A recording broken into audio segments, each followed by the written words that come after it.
peekaboo. I see you looking at me, looking at you.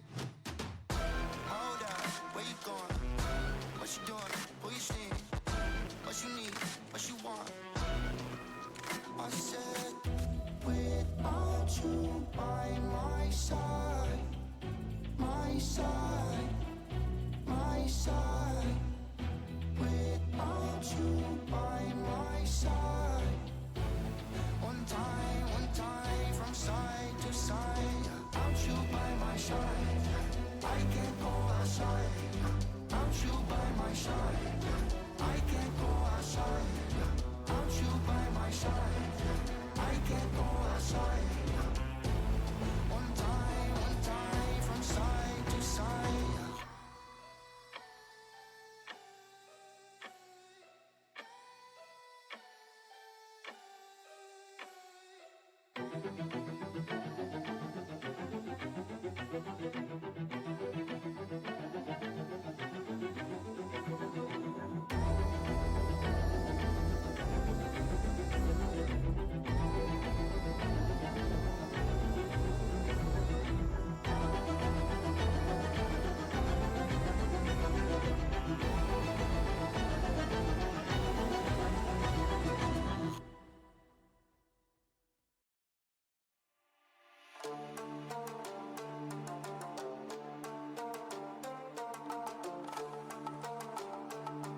your chest. I want to forget it. Take a breath and leave you away, away. But it's not that easy, 'cause you make me miss you again, again. If you want, just come. If you want, just come. Don't leave me again, leave me again. If you want, just come. If you want, just come. Don't leave me again, leave me again.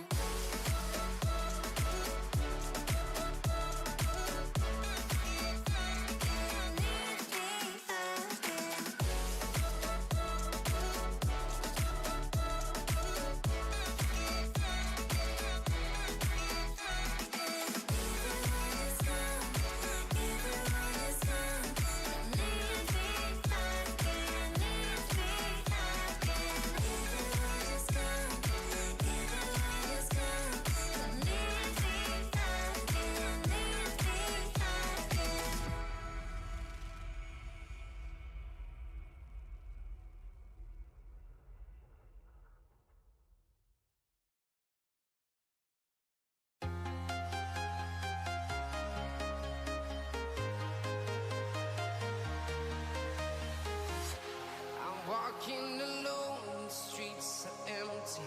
The only thing I can see is my own silhouette. I'm getting stronger, step by step. The clock is ticking, but there's no time for regrets. I've been flying from town to town, from London to Taiwan. I've been all around the globe, trying to protect your soul. We are heroes tonight. We will fly above the sky. We are heroes tonight. Yeah. We are heroes tonight. We will fly above the sky.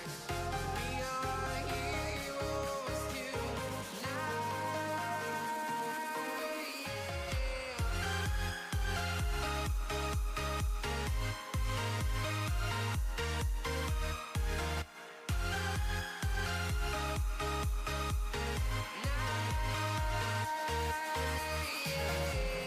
Feel like a dynamite, ready to explode right up in the sky.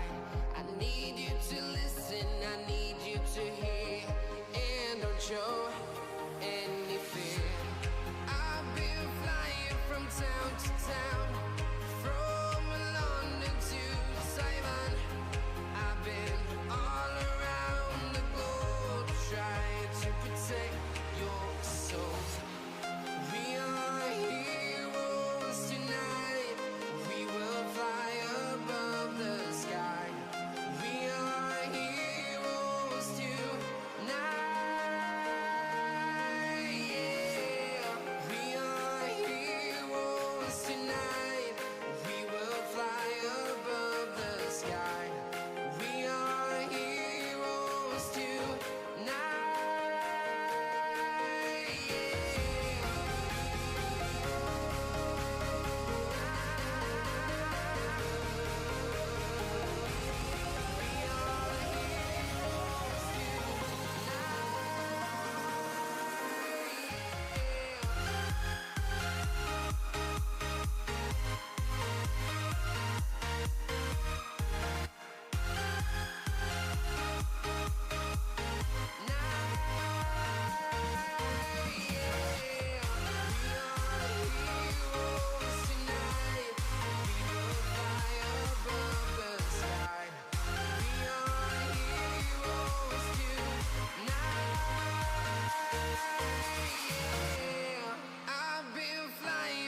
Town to town, from London to Taiwan. I've been all around the globe, trying to protect your soul.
What's going on, everybody? Welcome to the Blue Otter stream, where we are covering some CoreJJ Inhouses, some classic pro scrimmages before the upcoming 2025 season. My name's Gordo.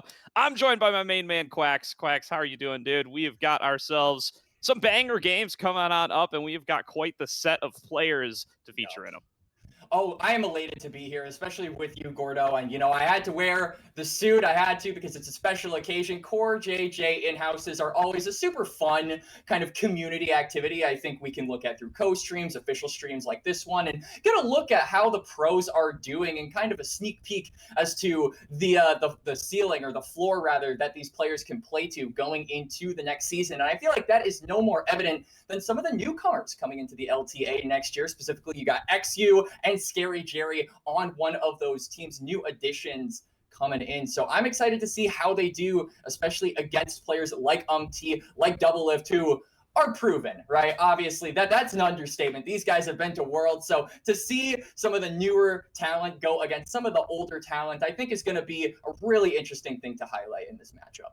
Yeah, Team 1, I assume starting on the blue side here, looking like an alternate universe Team Liquid here, as it's still got Double Lift, CoreJJ in the bot lane, the old tried and tested Team Liquid duo. Pobelter was with them for plenty of years as well. And then Umpty on the current Team Liquid roster, plus Dokla, who was on Team Liquid Academy for a little bit there. Yep. Prior to his time over on CLG, rest in peace. So going to be real cool to see how these guys all gel together, all of them with plenty of LCS experience. And then over on the other side, we've got some newcomers and some LCS hopefuls here. XU and Scary Jerry, both swirling around in the rumor mill, although, of course, nothing absolutely confirmed yet, true, to my knowledge. But we'll say prospective LCS talents for 2025. Definitely have heard their names on various Pokemon tweets. And then Quacker, Young, and Breezy, who we're all familiar with from our time covering NACL. And that's definitely going to be super exciting to see how they'll be able to perform up against some of these real LCS veterans on Team 1. Absolutely. And I really think a matchup that you do have to highlight is going to be in that mid lane, right? Pobelter versus Young. Pobelter hasn't really dropped. You watch some of his streams, and this man is always playing the mages. He's always popping off. He also has some of those dark technology picks. I swear to God, I'll go on his streams and he'll be playing something very strange, but very effective at that. So Young as well is a player that a lot of people have sung the praises for in tier 2. So I am interested to see, that, like you talked about, Gordo, that Young versus sort of young blood versus new blood talent. I feel like that's no more evident than a player in Pobelter who is, retired versus Young, who is trying to get into the shoes of players like Pobelter where they were previous years. Yeah, definitely. We heard a Young, actually, I think the only player on this team too that's announced for a roster.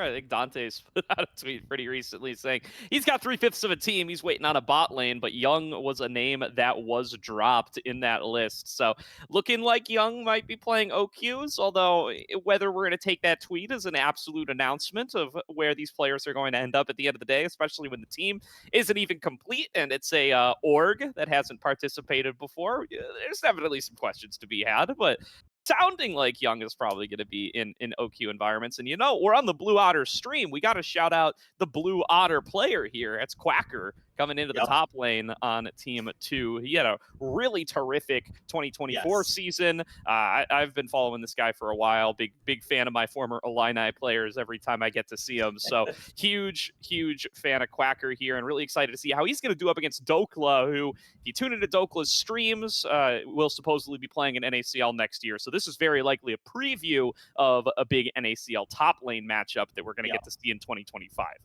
Yeah, we're not quite sure where Quacker is going to go in 2025. All of the NACL rumors. We haven't really started with any of that except for the stuff with Luminosity. So hoping to see Quacker versus Dokla. I mean, this will be kind of, again, a sneak peek as to what is to come in 2025. But Dokla, one of the really cool things about him is how I think uniquely he can play the laning phase. I think Quacker is definitely good at pushing leads in those first 14 minutes when turret plates are up and you're really able to kind of snowball an advantage. I think Quacker is super duper good at that. And Dokla is very good at neutralizing players like that, making sure that they don't leave the laning phase with those advantages and sort of just getting these micro advantages here and there for himself so that he is always one step ahead of the other guy across from his screen, or in this case, just across from the Rift, which I'm hoping we'll get to in just a few minutes. But yeah, you kind of highlighted it very well, Gordo. This is a nice matchup here in the top lane, a preview of what's to come in 2025, and two styles that I think are going to be really interesting to see when they do clash.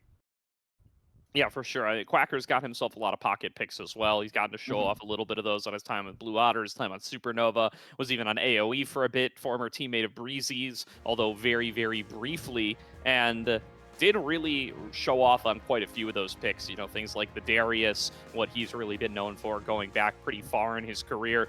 Olaf has always been super, super dangerous. I'm very curious to see where that Ambessa is going to fall over the course of this draft, because that's a pick that we've really seen. You know, we've been covering the Aegis Champions League, which is like the #1 off-season Tier 3, Tier 2 hybrid tournament for those who aren't super familiar. And ever since she's been enabled for the start of our playoffs, Ambessa has started to get picked up quite a bit, especially by some of the top laners in the league. Zamudo, been a big fan of that one in particular, and has picked it in every series he's gotten the chance to since it became enabled. Definitely could see Quacker going for something like that, and you know what? I wouldn't be too surprised if Dokla has been getting reps in on it as well. So we'll find out exactly where that character is going to end up falling through here. Not looking like it's banned so far. It's not on blue side. I mean, we still got one more ban to go, and it's going to be Teemo. So I did get word from our producer that Teemo is actually Ambessa. So Ambessa was banned on Away, not going to be picked up here in game number 1, image files, ladies and gentlemen. But it does mean that we are, going to get, I was going to say, the first pick either Yone or the first pick Aurora. Sejuani Yone is still available for the side of Team 2. So if they want to go for that tried and true jungle mid combo and potentially flex it toward the top lane, if they so choose, that is also an option. But for the meantime, it's looking like the bot lane is where the priority is going to lie for Team 2. Absolutely here. So, going to be the Aurora first pick. That could be flexed for Pobelter. It could be going over to Dokla. The Kalista going to be a first pick for Scary Jerry. So, I really like to see this coming in against Doublelift and CoreJJ. Scary Jerry showing he doesn't want to change up what his playstyle's been through a lot of his time on Dragonsteel and on Maryville. Going for these aggressive bot lanes. He's a little bit of an unfamiliar duo here with Breezy. Usually been playing with Zyko for most of his NACL split and most of his NACL career, but still going to be going for those same champions. Young, a classic Orianna player as well in his own right. Doublelift going to take that Caitlyn, and there's going to be Umpty on the Skarners. So some real big power picks coming through for the LCS side to kick things off in game number 1. And I'm really interested to see what we actually get in the support role as the Vi is locked in, because not only do you have potentially someone who the Kalista can link up to and use that ultimate to shove into the middle of a team, but you also have a ball boy, right? So you can kind of have a champion in the support role sort of play double duty with that engage and make it pack twice as much of a punch. And speaking of punch, Vi, like I said, going to be locked in. Renata going to be banned away. I would expect we'll probably see something like an Alistar followed up with that as well, potentially a Rel. Just a lot of these engage supports that could work really well off of an Orianna and a Kalista with their engage tools at hand. Definitely could here. So the Nico going to be the final ban away here. Maybe expecting that could come from Breezy here as another really powerful duo alongside the Kalista when you do want to take it into the bot lane support role. Gary Jerry now with a chance to lock in, going to take that Cassante, going up to the top lane for Quacker. It's not the spiciest pick in the world, but it's one that he's tried and tested on, and it's one that is still going to be plaguing your professional play games for the foreseeable future. They give it a mini rework, and it doesn't really seem to matter at the end of the day. But there is that Aurora, very likely being flexed over to Pobelter as the Gwen is locked in. That one's going to be for Dokla in the top lane, facing off against this Cassante.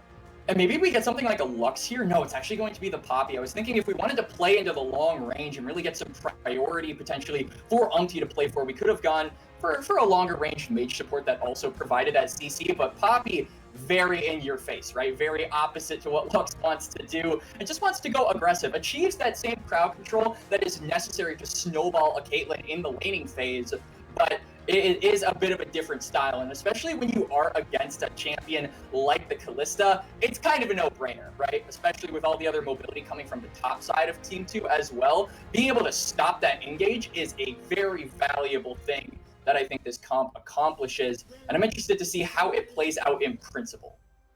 Definitely here. So we are already onto the Rift, draft complete, and no delays needed here. It does look like we are in tournament realm, going to be Double lift, a little bit out of order here, so hopefully we can resort the players on the scoreboard to start things off here, but once production gets a chance to do that, you'll see everybody in their determined roles. CoreJJ starting things off early with the Poppy, though. Gonna pick up first blood up against Breezy. Just finds himself out way too far on the Senna at level 1 and gets a nice early start off to the Team 1 side. Yup, and that's exactly what you want to look for from a champion like Poppy in the support role. Rocking the Ignite, rocking the Hail of Blades. The aggression is the name of the game. And CoreJJ, a man that understands the game very, very well. So they net themselves an early kill, going to go over to Pobelter, and he will be able to spend that gold, most crucially. And it will mean some extra harass onto Young. So I'm interested if this nets, again, like we talked about, that priority for Umti to make an aggressive play on the bot side after he finishes his topside quadrant. Yeah, so now there's going to be Pobelter clearing out some of these minions as he starts off his laning phase up against Young, and the early advantage going over to Pobelter here, definitely going to be something to keep an eye on in this matchup. The ranges are going to be very close, so having that extra 4 hundo definitely going to be felt as these two aggressive bot lanes start trading right off the bat. Breezy still has both summoners despite being caught early, but he just takes a rough trade inside the minions. Double lift using the superior range there, going to come out with a health advantage for his lane. It doesn't look like he and Core have missed any steps in the time they've been apart. No, absolutely not. I mean, this is the duo that made the East tremble back in 2019 and really made them work for it. The defeaters of Invictus Gaming, arguably one of the biggest upsets in League of Legends history. And here against Scary Jerry Breezy, yeah, like you said, Gordo, they have not missed a beat. They're still in sync, and they are looking to be the terror here in the bot lane. And Umti pathing down there, definitely going to be the nightmare to that terror once he finishes up his clear. Doesn't look like he's going for anything aggressive because there is no prio.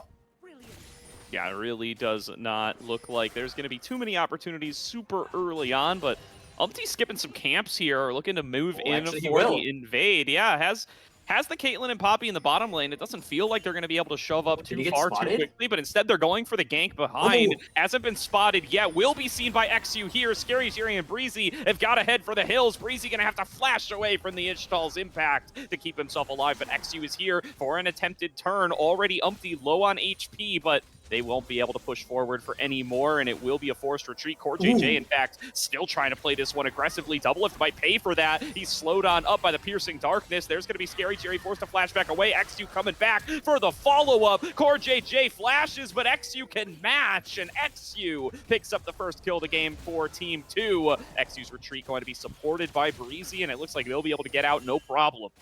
Yeah, and I mean, Umti split away from the rest of the team, kind of trying to go back to his camps on those Krugs. So it's a 2v3 in advantage for Team 2.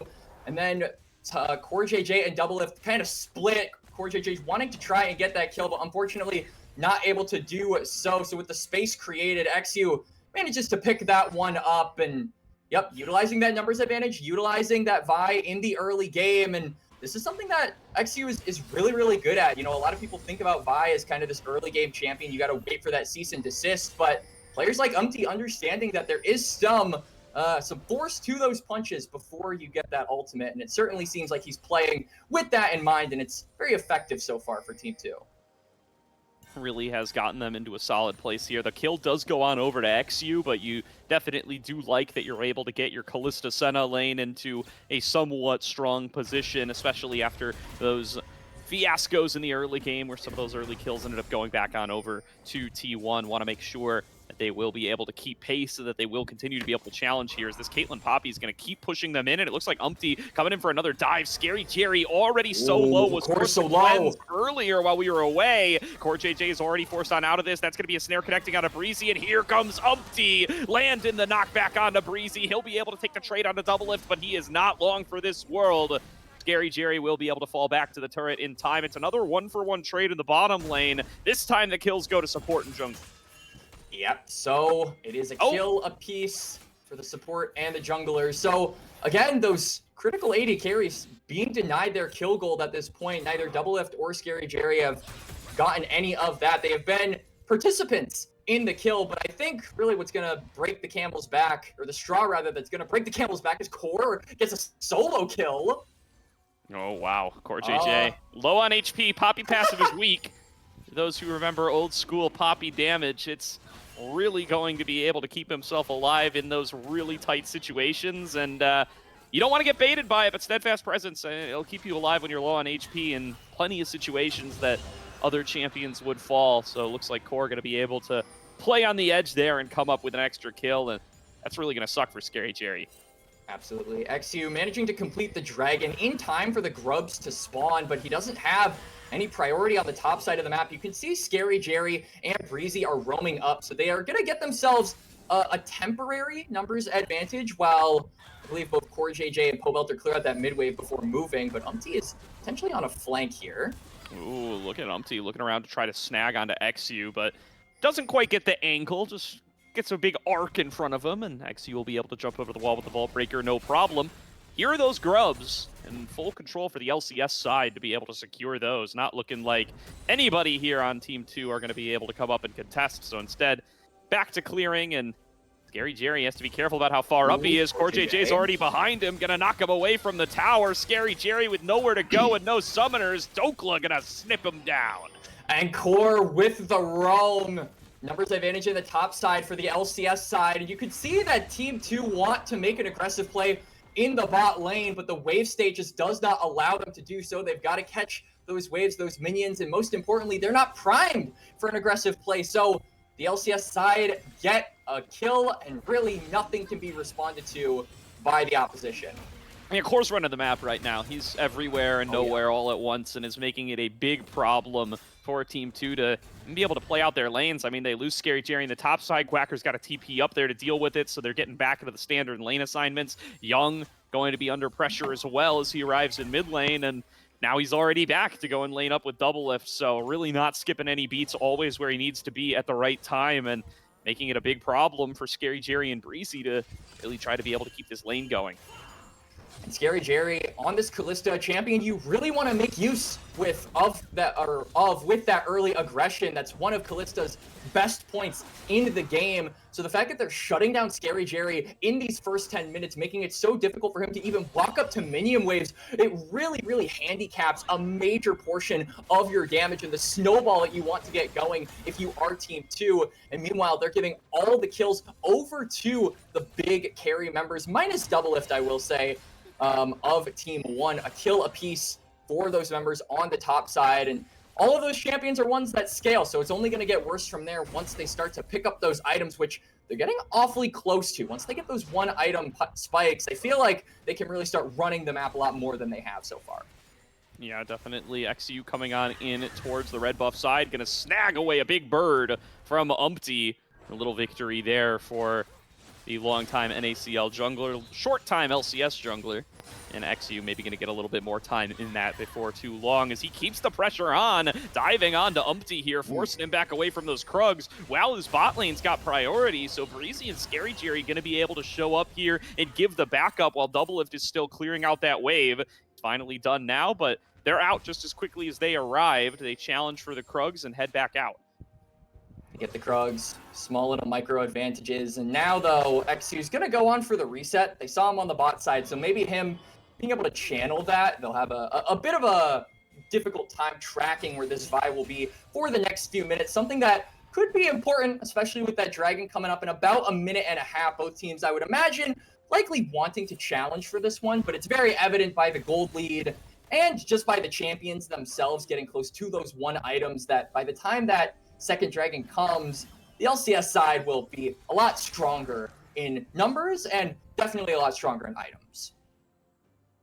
Definitely going to be the case. Is Wave going to get crashed in here before too long as well? Umpty's on the opposite side of the map, so an opportunity for XU to do something here, especially if Umpty ends up showing. There's not really any vision set up for Quacker, so be hard to find out exactly where he is, but they could try to go for an aggressive play anyway. CoreJJ making a trade happen up against Scary Jerry, who will lose about half of his HP. That might make this dive a little bit more dubious all on its own, as Double Lift continuing to rain through the damage. Serrated Dirk really making a difference in these early game trades as he just lands the headshots, and that's enough to keep the health bars low.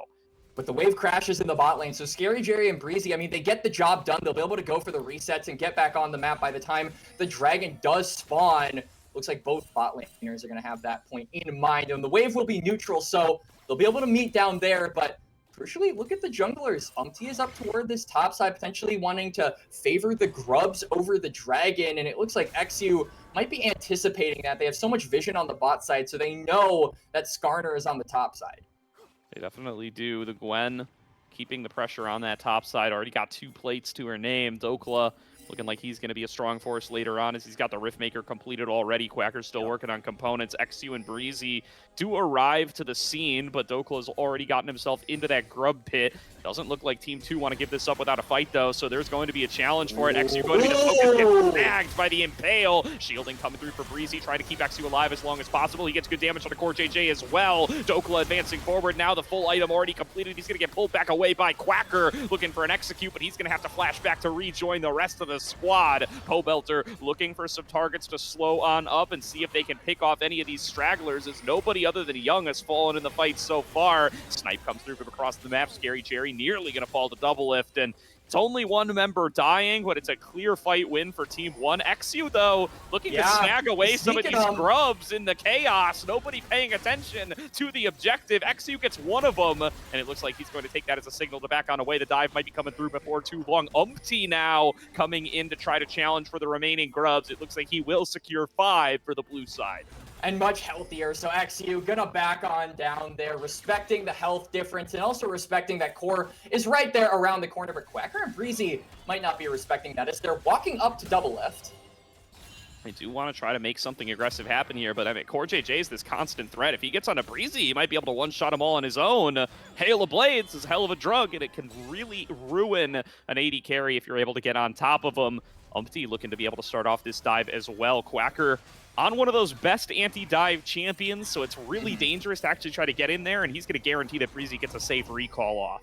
Yeah, I mean, the fear of that knockback is what stopped CoreJJ from trying to get the re-engage onto Breezy, so they don't get anything for their efforts on the top side. They get the 5 grubs, and they commit a lot of members to that top side, allowing XU to get a trade of not just 1 grub, but also of a dragon. So that stacking is still alive and well for Team 2, but just based off of the trajectory of this game, now Heartsteel completed for Umpty. Soon we're going to be getting the first items from Double Lift and Pobelter. It's really starting to seem like a difficult thing to envision them contesting for that 3rd dragon, because these members, these scaling champions on the Team 1 LCS side are just really starting to scale on up and get toward that danger zone. They really are, and now Dokla going to be under pressure from 2 members while Double Lift continues to work on that topside turret. Dokla going to advance forward, knows that he's got Umpty in his back pocket, and wants to be able to focus down Scary Jerry. Breezy going to get pulled back in by the Ishtal's impact, and this is looking like a fight on 2 fronts that Team 1 is winning across the board. One more rock takes down Breezy. It's 2-0. Back to Team 1. And better yet, look at all the members of Team 2, the ones that have survived. They're on side, so it's free gold going over to Dokla, over to a Gwen of all people, Gordo. And Ignite is dropped onto Quacker. The question is, are they going to keep going aggressive? Doesn't look like they are, but it doesn't matter. They're going to get this top lane tower. They're going to get the bot lane tower. They're going to open up the map wide for Team 1, and they're going to get so much gold over to some of the solo laners at that. Yeah, it's a big influx of gold there going in both to Double Lift and to Dokla, so both are going to be even stronger next time one of these skirmishes breaks out. Here comes CoreJJ looking to see if he can challenge for the red buff. Fight will get forced out of XU. This is still just support Poppy. He's going to get his ultimate interrupted by a cease and desist, so maybe overplayed his hand here a little bit. Nice knockback with the steadfast presence, and is he actually going to get out of this? Scary Jerry wasn't able to arrive in time. Young is nowhere nearby. Quacker not either, and CoreJJ just walks it out. Regroups with Double Lift and Umpty, but low on HP, XU sees an opportunity to start off the Rift Herald. Let's see if they can secure it. I mean, despite Core being low, he still does have that ultimate available, the ability to eject one of the members of the second team away from the fight, or potentially a smite fight if it comes to that, but the Herald is going to reset. It doesn't look like either team want the smoke. They know how strong opposing squad is, as Umpty might be Bale caught. connects. Who's catching who here? XU Yeah. takes a big chunk, but a fair bit of damage on Umpty. Nice shockwave from Young. Pulls in 2 and grants 2 kills to Team 2, but they will lose XU in the process. There's the Fate's Call coming through to knock back Dokla. Scary Jerry finding an opportunity to fire away with these spears, but Dokla trying to turn it back on him. Pulled away by Quacker and shut down back to the Team 2 top laner. Pobelter with a mile-wide range to be able to keep on pushing in this bot lane, but I think the Rift Herald's going to Team 2. They get themselves a small victory. They get themselves a small victory. I would argue that it's more of a medium-sized victory, Gordo, because they get the shutdown onto Quacker. Finally, the Cassante gets some juice in him. They get a bunch of kills as well. Young redeems himself. That topside fight that really put Team 1 on the map. The Shockwave completely whiffed. This time, though, he finds 2, and they go on down, plus Dokla. So it's 3 kills. It's a Herald. I would call that more than just a small victory. Pobelter looking for a solo kill there, dives forward with the Between Worlds, gets Young low, but not enough to finish the job. Didn't know that he had an ulti advantage there and really wanted to push it. Young going to be on the back foot for the time being, but there's not really anything to challenge for on this bottom side, so I think he'll be able to recall without too much of an issue. Pobelter does the same, be able to go and spend some of that money that he earned during the tons of alone time he got during that Rift Herald fight to be able to farm on up, and reward for that is a significant CS lead to him and the ability to have nearly a second item done. Dragon going to be spawning in about a minute here. You can already see that Team 1 much faster on the trigger, ready to set up with that brief priority they gained for themselves in mid lane. Core just going to sweep out the wards and get vision for his team. Dokla is kind of split off, but he does have teleport, so it's looking like Team 1, despite Team 2's best efforts to keep them away from this river, to sort of shave off this Gwen, and they're not going to be able to stop it for long. They're trying to get a pick, but it just feels like it's all for naught. And based on just how the map is looking, I feel like this might just be a complete give, which is not the kind of thing you want to do when you're so close to getting that soul point as Team 2. That is what you're looking for, and this inner going to fall no problem. They will be able to get an outer and trade on the top side. They don't even have objective bounties online yet, though, so going to continue to be Team 1 building out a larger and larger lead as the dive potentially coming through on a Quacker. Does get interrupted a little bit. There's going to be a pullback. What a buffer on the Q. Wow. Pulls himself back underneath the turret with the predict there. CoreJJ going to be taking up the turret the whole way. He will nearly fall down, but is able to get out in time. And now it's going to be an inner turret going over to Team 2 as they get some time with the Rift Herald, and no challenge here. Umpty the only one coming back, but there's going to be another charge from the Rift Herald here. A punch back away, not going to be able to be found. Instead, Umpty able to smite down the Herald in time. The rest of Team 2 going to retreat now. They want to think about this dragon. But now they're able to play this next dragon fight on even terms. They forced a response out of Team 1, caused them to go toward the top side of the map and make sure that more of their base couldn't be taken. So they're forced to run on over, whereas Team 2 now have the ability to clear out some of this vision, walk with some of their teammates. The only one that's really split away is Breezy. Quacker has teleport coming up soon. It's still a rough spot to be in for Team 2, but they're in a much better place than they were previously, as XU, very close to death there, has to flash over the wall. Yeah, a little bit late to the party is XU and the rest of Team 2, and that means they can't challenge for the dragon, despite having created such a good opportunity for themselves. The recall just takes a little too long, and they will be able to clear out this ocean, no problem. That's going to disrupt the dragon stacking that Team 2 has had going for them throughout the game so far. Really starts to make things look a little shady here for the red team coming into the later game. They really needed to keep stacking up those drakes and get to that ocean soul. Be able to challenge the likes of this Gwen coming into the later game. The range advantage from that Caitlyn too. I mean, usually you don't think of Caitlyn as a super strong late game pick, but when Kallista's on the other side, really feels like you got the better end of the deal. Yeah, absolutely. Scary Jerry has been having a very rough game so far, as Dokla is about to get aggressed on by 4. All right, let's see it. 1v4, 1v4, let's see it. Dokla going to try to play this one out here, does go in for the snip, but he's just locked down for way too long. That damage comes through hard and fast, and Team 2 going to be able to make their pick, but gives Doublelift and CoreJJ some time on the inhibitor turret. They should be able to take this one, no problem, but look at XU. He's coming in on the deep flank, wants to be able to find a target, doesn't have the cease and desist, but there is going to be a Vault Breaker available. TP being channeled, that's Quacker rejoining the rest of the team. They've got the cutoff here. XU is in there, gets the double knockback, shockwave onto 2, and they will be able to take down CoreJJ. Double Doublelift was able to escape on the other side with the flash. Now is the one who's especially cut off, but they want the bigger prize. They want the carries. They want the X-Team Liquid carries. Will not be able to find him so far. XU diving in for more, looking for Doublelift. Will the barrier be enough? It is now, but Breezy snipes him across the map. Impale connects onto 2, but there's no follow-up available. They will be able to finish off Dokla is back, 1v4, round number 2. Focusing on to Scary Jerry. The ultimate's not available. Scary Jerry falls, but Quacker cuts him down. It's a 1-for-1 at the end of the day, and more CC coming through on a Pobelter. He needs the damage from Young, but he's just a little bit too far behind and doesn't want to trade his own life for it. Team 2, they come out with better numbers in the fight, but it's not as dominant as they would have liked it. Absolutely, they win out in that exchange. I 100% agree with you, Gordo, and it really felt like Team 2 had a much easier time going for engages there. The flank was allowed by XU rather, and it paid off in spades. CoreJJ, he was forced to use that steadfast presence, which basically meant that he couldn't, or for the speed up, which basically meant he couldn't stop the Vibe from getting on to the running members of Team 1. So XU gets in the middle there, the shockwave to follow, and they fall like dominoes. Pobelter, though, crucially still, that shutdown on the Aurora remains. But they burned the flash, they burned the ultimate. It will come off of cooldown shortly. There is certainly a target on Pobelter's back, and it's going to be up to Team 2 with all of those pick tools, with the cease and desist, with Scary Jerry's ultimate on this. Oh, hang on. All right, who's catching who here? XU comes over the wall, trying to find CoreJJ. The stun comes across XU deep into the back line. I don't know if the follow-up's there, though. Keeper's verdict knocks out the rest of Team 2, and it's Dokla knocking out XU. Young going to go in for a big shockwave, but again, the follow-up's just not there. He's snipped down by Dokla, and it's a quick 2-0 for Team 1, and they're going to have full control for Baron here. Breezy, Scary Jerry, and Quacker, they got their work cut out for them.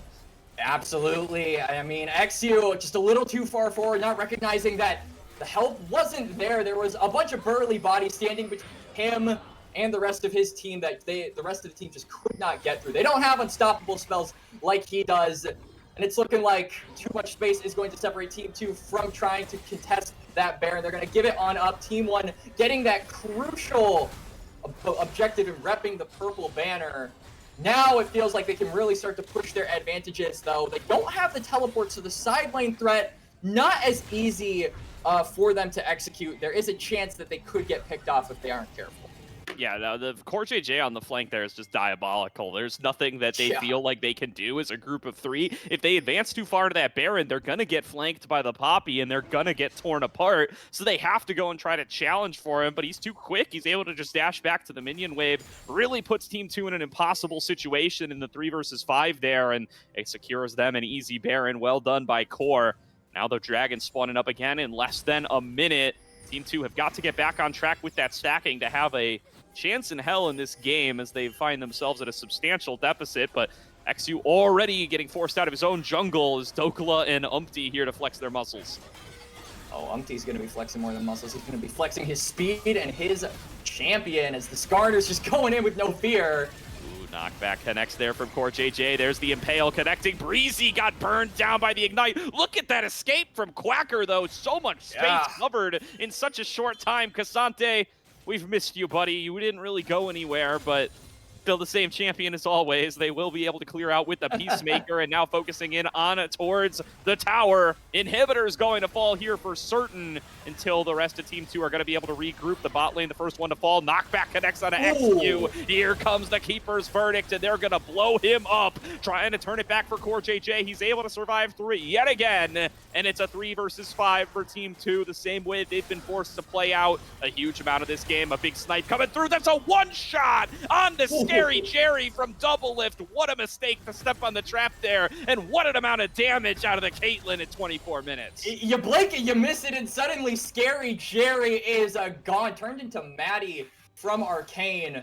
But for the meantime, it does look, and I mean, it's so dang difficult for Scary Jerry to play out this game. You know, you want to try and get into the thick of things, utilize that short range, and get in Doublelift's and Pobelter's face. But the moment you do, you've got to deal with a Skarner, you've got to deal with a Gwen, you've got to deal with a Poppy. This is such a difficult game to pilot a Callista into. And it seems like the Callista has just been completely obsolete, something that we weren't really expecting here. In this game, Gordo, we really thought Scary Jerry would be the primary focus, would be the carry that Team 2 would play around as. It looks like Dokla wants the smoke. Send them all. It does not matter. It really don't. I mean, with the Crypt Bloom done as well, it's just so difficult to actually work your way through this Gwen. He can survive in a 1 versus 2, a 1 versus 3, whatever you throw at him for now. 1 versus 4, still TBD. He's struggled in those so far, but Yup. working on the Seeker's Arm Guard, working on the Zonias to be able to solve that problem. I don't know if he's even going to get a chance to finish it, though, as the Team 1 Siege becoming very, very difficult to deal with here for Team 2. They're 1 pick away, potentially being able to close this out.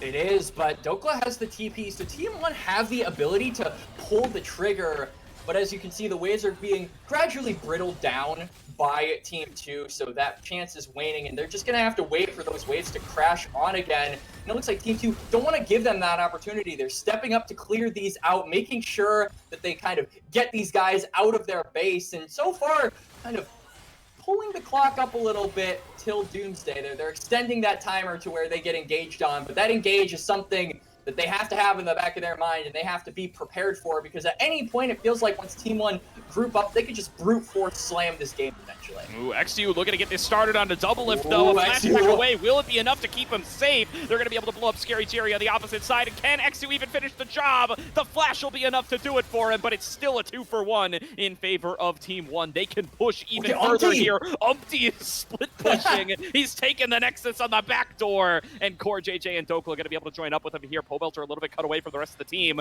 Maybe a short opportunity for Team 2 to try to fight back. Breezy going to be able to get through a decent amount of damage onto Umpty, and the rest of Team 1 are going to back away. The game will go on. You know, you kept the game going. That's more than you could have expected given the way the fight started off. So Team 2 going to try to stay alive for a little bit longer here and look for a miracle pick. For sure, Team 2 trying to get some sort of play with Quacker's TP there, but he goes a little too far. XU goes a little too early. He gets a kill for his efforts, but 2 of them go down in the process, and then Quacker, late to the party, not really able to do anything with that flank. So that is an option that won't present itself for another 4 minutes. If they want to try and look for a play like that, if they want to try and redo what they just did, they're going to have to wait a little bit, and that's time they might not have. They buy themselves a little bit, like you said, Gordo, but really, again, once Team 1 decide, all right, let's group up as 5, let's brute force this, especially with the Baron coming up in 45 seconds, that timer, I feel like, is not long enough for you to look for another flank angle like Quacker did. No, not for long at all.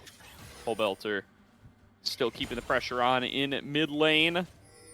Wonder if they're just waiting for this next Baron here. It's about 30 seconds to go until they'll be able to secure it, and that'll make this last pick very easy. Meanwhile, speaking of picks, Dokla, 1 versus 3. Okay. Only 2 members actually participating there. They are able to work through it. Good damage out of Young to be able to make that blow up happen, and the Zonias doesn't come through in time. Feels like that's must have been what occurred here. So, they get themselves a 5 versus 4. They got some time to work with. I mean, Dokla going down in the 1v3 that time, Gordo. Last time it was 1v4, now it's a 1v3. Team 2 are catching up. Here's the proof. Here's the evidence. Soon it's going to be a 1v2, and then eventually it'll be a 1v1 with Scary Jerry. Still 1 and 6, and Team 2 still on the back foot, but like you said, 4v5 for the time being should be able to try and press the numbers advantage, and you can see they're doing that right here, fighting for control over this river and denying Team 1 the ability to get this Baron. It's the focus. Umpty in the front line here, able to avoid that last embrace that could potentially mean a big chunk of damage. Young going to have the shockwave back for longer. Here's Dokla back for round 2. XU going to try to hit him with the Volt Breaker, doesn't quite connect it, and oh no, we got a little freeze. Is this a pause? Is this the game ending? Might be the latter. This is like one of those we'll be right back moments, right? Yeah, run roundabout. Yeah. Uh-oh. So this might mean that I'm concerned that it bugged and the game ended, which might mean we don't get to see the end. Oh, we're going back into it. There's tons of damage onto Scary Jerry, trying to get back away from the Between Worlds. He will fall down. Young going to be the focus of Dokla on the other side, or rather CoreJJ. Big chunk of damage comes onto him. Breezy trying to finish him off on the opposite side, but he's going to get focused down by Pobelter. Tries to flash back away into the back line. Comes XU. double lift, and CoreJJ is duo while he's at it. Young able to barely stay alive thanks to that command protected. Pobelter getting focused on the opposite side. Team 2 making a stand outside of their base gates and hanging on to this game. It's a 2-for-1 so far, and they're trying to clean up a couple of extras. Nice slow connected off the ward from Breezy as they're trying to kite out Dokla on the other side. Voltbreaker being channeled. Young TP behind to be able to find his way onto Umpty, and now it's only Dokla and Pobelter trying to retreat on the backside. XU looking to hunt him down with one more Voltbreaker cooldown, and he's got Young with the ball right on top of him. Focusing on the Pobelter next. One more slow, one more punch. Might be enough to do it. Young going to be brawling with Dokla now. He's got Breezy in his corner, but he's going to be able to turn it back around. Dokla so strong on the Gwen. Pobelter falls to XU on the opposite side, and they've got a little pinch on the Dokla here, but he's just too dangerous. Scary Jerry wants some of that heat, though. He's going to move forward, trying to get the slow through the Rend. Breezy following up with it. There's the Fate's call. Knockup comes through, gets immuned by Dokla, but the 1 versus 2 is just not enough. Scary Jerry takes him down, and Team 2 are staying alive. Team 2 with the new kid showing they still got some tricks up their sleeves, and Team 1, they're starting to have to work for it. The Dragon now being punched on by XU. They will finally get that soul point. 10 minutes of denial for that objective, and finally that win con gets revived, Gordo. If they can hold on for 5 more minutes, if they can prevent Team 1 from getting a pick and going on to this Baron, they might just be able to turn this game around. We're 30 minutes in. A 5K gold lead still is at the behest of Team 1 as we are bugging again. You're probably wondering how we got here. It's 31 minutes and Nexus turret's down. Doesn't make any sense that Team 2 are still in this game at all. It's been down for like 10 minutes now. But not quite able to close it out yet. Our Team 1, they keep losing members. They keep getting picked, and it's really XU diving the back line successfully fight after fight. They have not been able to cover this Caitlyn, which when you got a Poppy and a Skarner on your team really feels like you should be able to do. But XU just keeps finding his way onto double lift and blowing him up. And, you know, it's XU not only being able to find that cease and desist, but it's the follow-up from Young with the shockwave. All of that damage means that double lift, it doesn't matter if he flashes, if he cleanses, he's going down in that fight. So they commit 2 ultimates, but it seems like that is more of a payoff than a detriment, because after that, all of the members of Team 1 focus on to XU, allowing Quacker to engage, get his all-out on any member he can, and they flood the game, they flood the fight with numbers advantages. Ultimates down, be damned. And it feels like until Doublelift is able to survive that combo, or unless Team 2 mess up that combo, we might just see more of the same. But Team 1, as you can see, are maybe trying to force a wallet diff down the throats of Team 2, as they are going to hit the Baron, I would imagine, as soon as this pause ends. I don't know. That's a good question. I mean, they think they got a challenge for the Baron, and these Baron fights have ended up swinging in both directions. Pobelter's in the base. He's got access to the teleport. There's a 3-man squad approaching from inside the red team's base. Oh, are we doomed? Are we calling it doomed? Or is this for competitive integrity? All right, we're going to hope that it's just a pause. What's going on, everybody? Good to see everyone. Welcome back to the break screen. So we're going to wait and see if we're going to be able to finish out this game. Fingers crossed. We came back from the last one. So there's a good chance that we'll be able to come back from this one as well. Yeah, absolutely. And, you know, there's nothing more, nothing's coming back more game. It feels like they were down so much in those first 20 minutes. And ever since, I feel, you know, Team 1 got that second dragon, they have kind of just been like downhill. Team 2 have managed to, it started with, you know, getting 1 pick onto Dokla in a 1v4, and then it evolved into them getting a pick on them in a 1v3. Then they were starting to win out on some team fights, and gradually the reward for their success has been greatly increased. Fight after fight, pick after pick. So once this Baron gets started, once this gets fought over, Dokla does not have TP, and he's still down for another 15 seconds, if I'm remembering correctly. So there will be a potential numbers advantage for Team 2 yet again that they could try to use onto Umpty, who has, again, started up that Nasher. So if they can get a good fight there, they might just be able to turn this game around, secure the Baron, and really put themselves in a winning position. And I'm hoping we see that, Gordo. Yeah, the odds are decent. I think the game is not truly over yet, so I think we do have ourselves a little bit of hope that there will be a chance to actually play out the rest of this game. But We do need to wait a little bit longer to see if the game is going to resume on its own. I encourage production to keep messing around with that timer, see if they can get it to start itself up again. You never know what you actually have to do to be able to get Riot Client to actually respond and let you spectate the rest of the game. So Spaghetti sometimes, code. look, Yep. sometimes you just gotta give it a moment or two, let it breathe, and Mhm. trust that you'll be able to get your League of Legends back before too long. We survived the last one, like I said, but it wasn't quite this long, so I'm losing hope by the moment. I'm not gonna lie to you all. But I'm losing a little bit of hope too, but game's I'm still going. holding onto it like a candle in the dark, Gordo, because who knows? It might come back. Because I want it to come back. I mean, this is CoreJJ Inhouses. This is again our first primer look at some of the players that'll be in the LTA next year, and so I think getting a bit of a trailer as to how they'll perform in the next season will be super important going forward to formulate opinions, think about where they could possibly improve, and most importantly, where could they actually go? What could be the ceiling of some of these guys? Because even the best are not exempt from criticism, especially when you're in North America. We are always the glass half empty region, I feel, aren't we? Yeah, we have to be, really. What choice do we have in the matter? But we'll hopefully be able to find ourselves. Look, if we don't get game 1 back, then we'll get game 2 sooner. Let's think about it that way. But Yep. would definitely like to see if we can get game 2 back before too long, or game 1 back before too long. Guessing that we're still frozen, we would have gone back if we weren't. So Yep. going to have ourselves just a little bit of a break here. I mean, what a game 1 so far, though. I think it's Really? been, it's been a solid lead to the LCS side the whole way through. I'm not going to pretend that's not the case, but I think the fight back from Team 2 has been pretty good here. They've been able to find Yeah, it themselves some nice definitely comeback has. fights. They've been able to hang in this for 30 plus minutes. And based on what we're seeing, it looks like the game goes on for quite a bit after that. So they're able to hold on with one Nexus turret for quite a bit of time here. And going to be very cool to see if they're going to be able to take that one the rest of the way through. Yeah, it absolutely would be awesome to see, and I'm hoping we get to see it. And that this pause doesn't last too much longer, because again, I feel like there is a lot of narrative to be had with both of these teams. You've got the old dogs in the kind of new world of League of Legends. Doublelift, CoreJJ, Pobelter, some retired, some not, and some looking to kind of reclaim their former glory in the case of players like Dokla.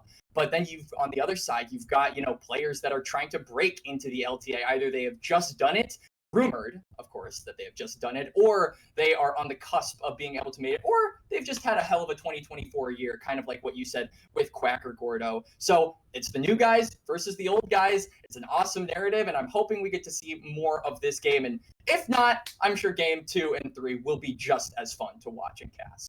Yeah, I think we're going to call it doomed there. So we're going to throw it to a quick All break. right. We'll be back shortly for game number 2. If game number 1 comes back, we'll be back as well. Otherwise, we'll return shortly for the second round. And sorry about that. We'll blame the Rito client this time around. We'll see you Yep. guys soon.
Yeah.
What's going on, everybody? Welcome back to today's broadcast on the Blue Otter League channel of whatever you want to call it, CoreJJ Inhouses. We got ourselves Yep.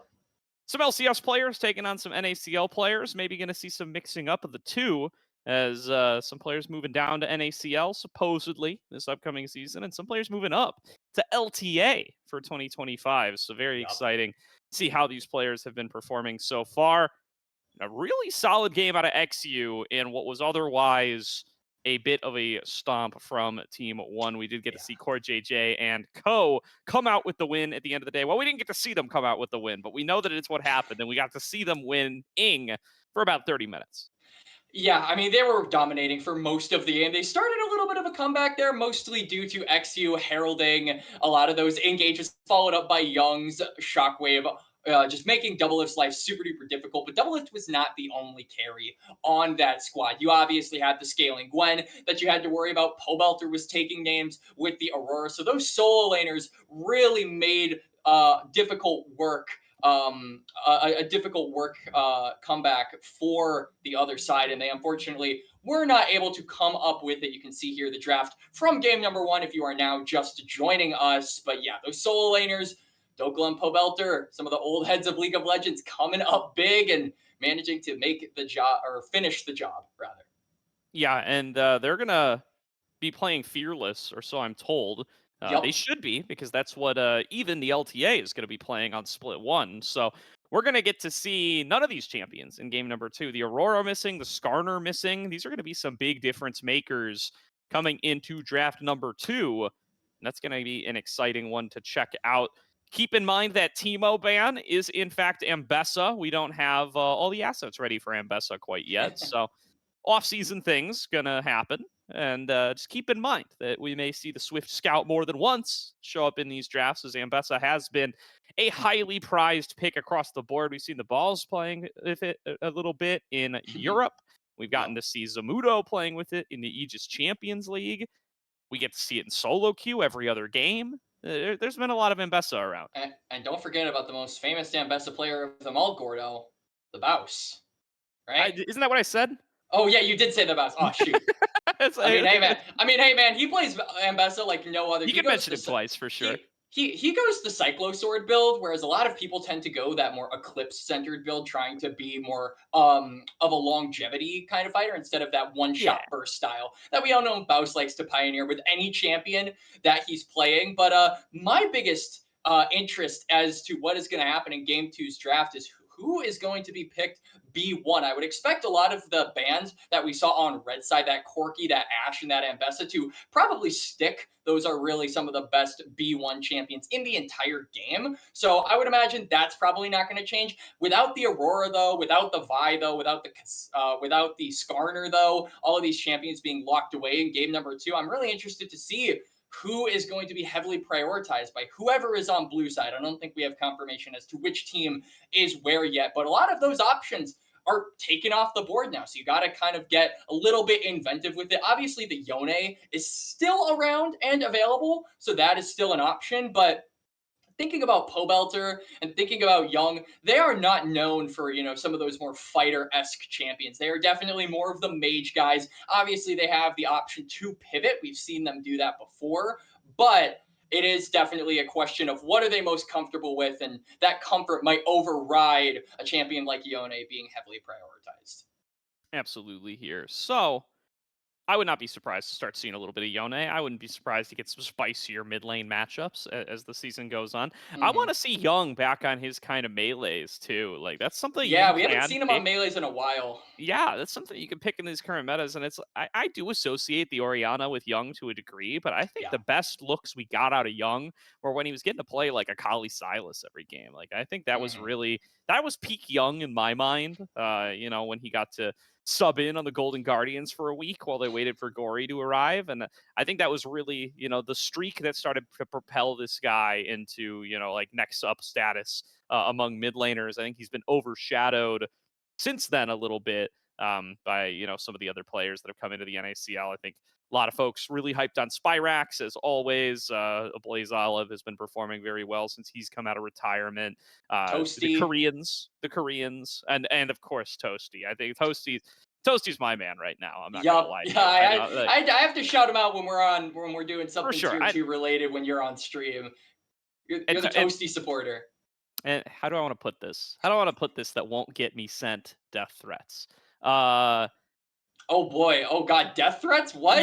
Young's joining Dante's team. I think next up status maybe we'll be moving over to Toasty a little bit, at least for the spring split, until until Young, if Young is not going to be on an NACL team, which if he's on Dante's team, he will not be on an NACL team right off the bat. Then Well, I think we're gonna have to move him out of next up status until he requalifies to the NACL. How about that? well, hang on. They haven't found a bot lane yet. Gordo, their bot lane could be absolutely amazing. You never Even know. if they I are, they still have to qualify. They haven't they qualified yet. they do. But I do feel like Young could still have some accolades in the NACL. Definitely could hands check a lot of those players, because I mean this is a guy that, like you said, was known for the Silas, the Kali, a lot of those more mechanical champions. And we're hoping to see him on one of those here in game number 2 as we finally start up the draft, switching sides this time around. So like I said, a lot of those red side bans probably going to stay the same. We'll probably see the Corki, the Ashe, and the Ambessa all locked away, and if we don't, I would expect that to be first picked. All right, y'all. I got good news. I got bad news. The good news is we got the Ambessa files. No more Timo as a stand-in for Ambessa. Bad news. Red whiffed a ban, so we're gonna have a blank ban spot anyway. Just know the Timo was Ambessa. The blank, Yes. not Ambessa. Yep. Just keep those straight in your mind. There's the blank coming on through right now. Annie and Renekton gonna be banned away on the Team 2 side on blue. The Annie ban, a spicy one, by the way. Yeah.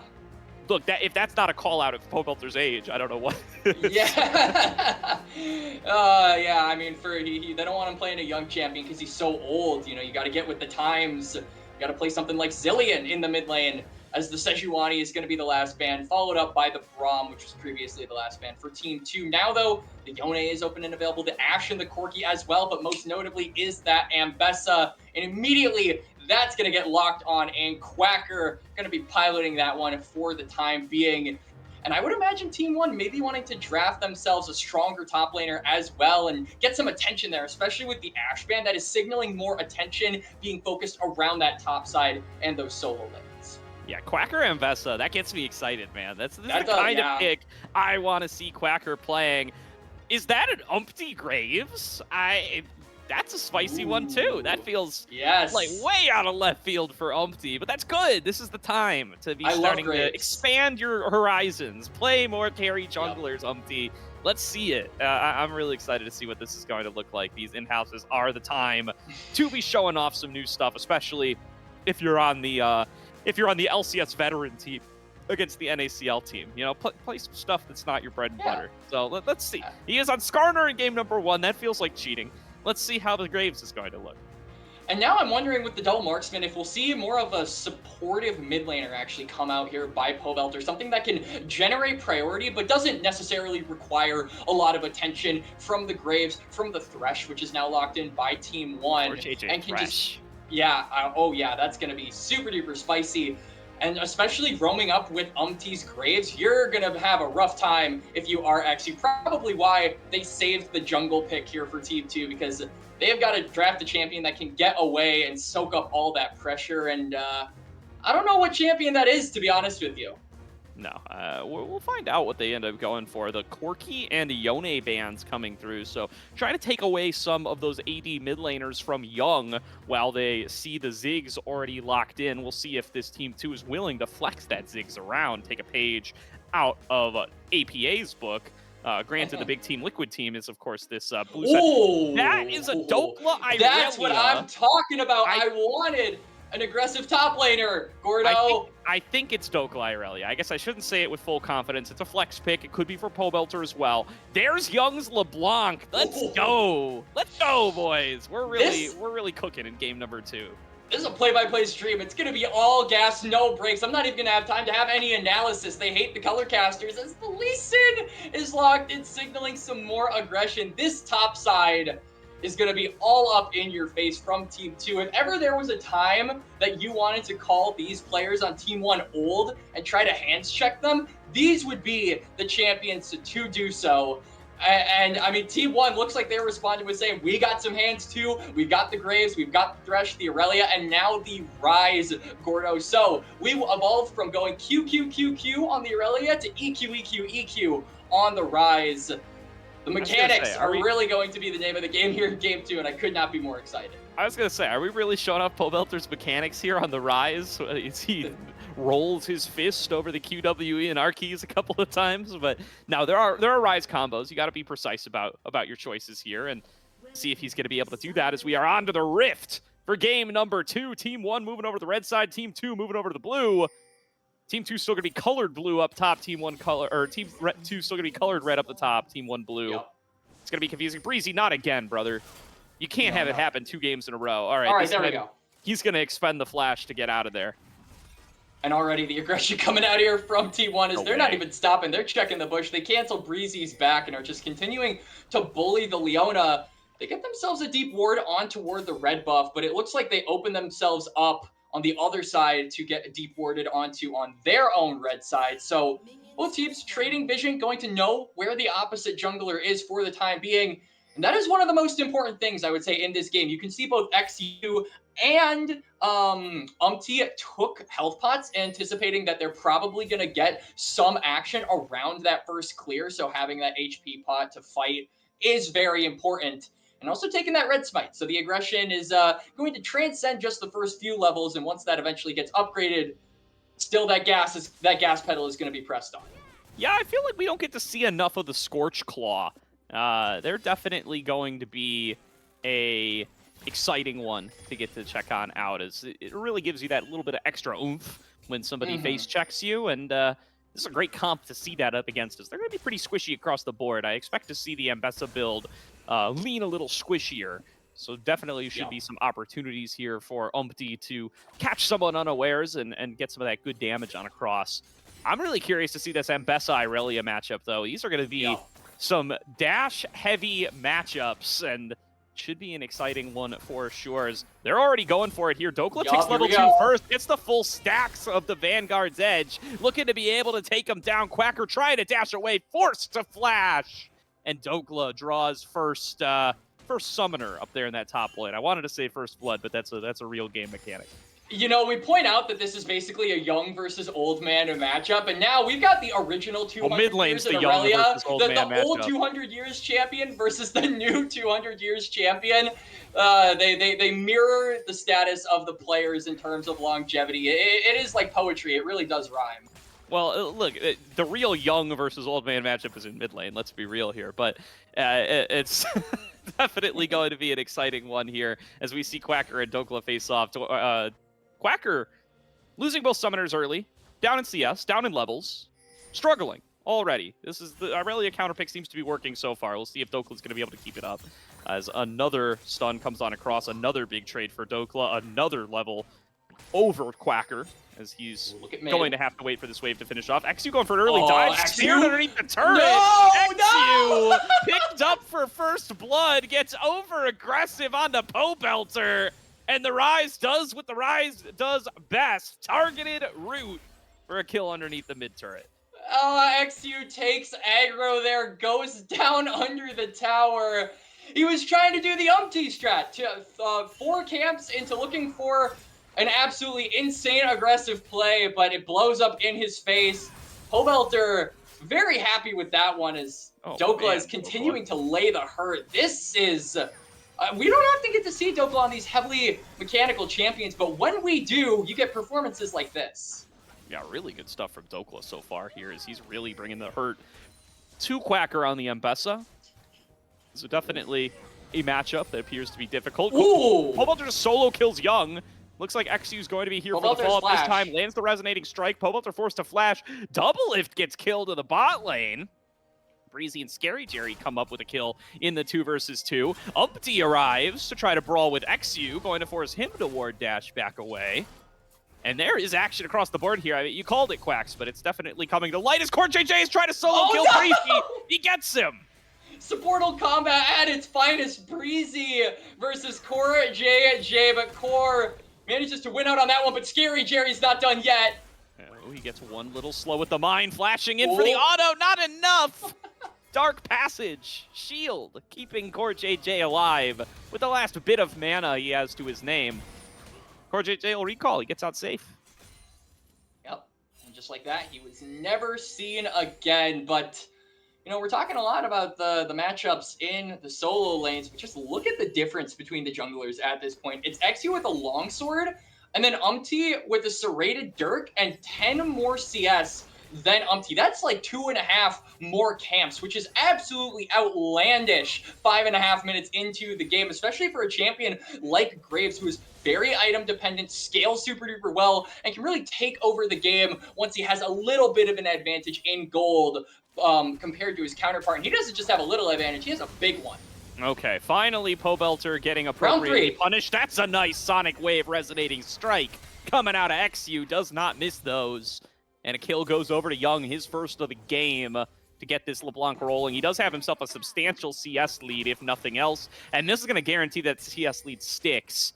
Pobelter is teleporting back in lane, but he's already lost several minions to the tower. But it is going to mean that with the wave clear from Scary Jerry and the push potential of the Ziggs, as well as XU, they know he's on that side of the map. They are just going to scare them and get that priority as Quacker. Whoa! Dokla! Solo Bolo up in the top lane. We got a dive coming through on the other side. Double Lift gets the kill on a Breezy. He's still standing. XU, full sending it, does not connect the Sonic Wave. It's a double kill to Double Lift.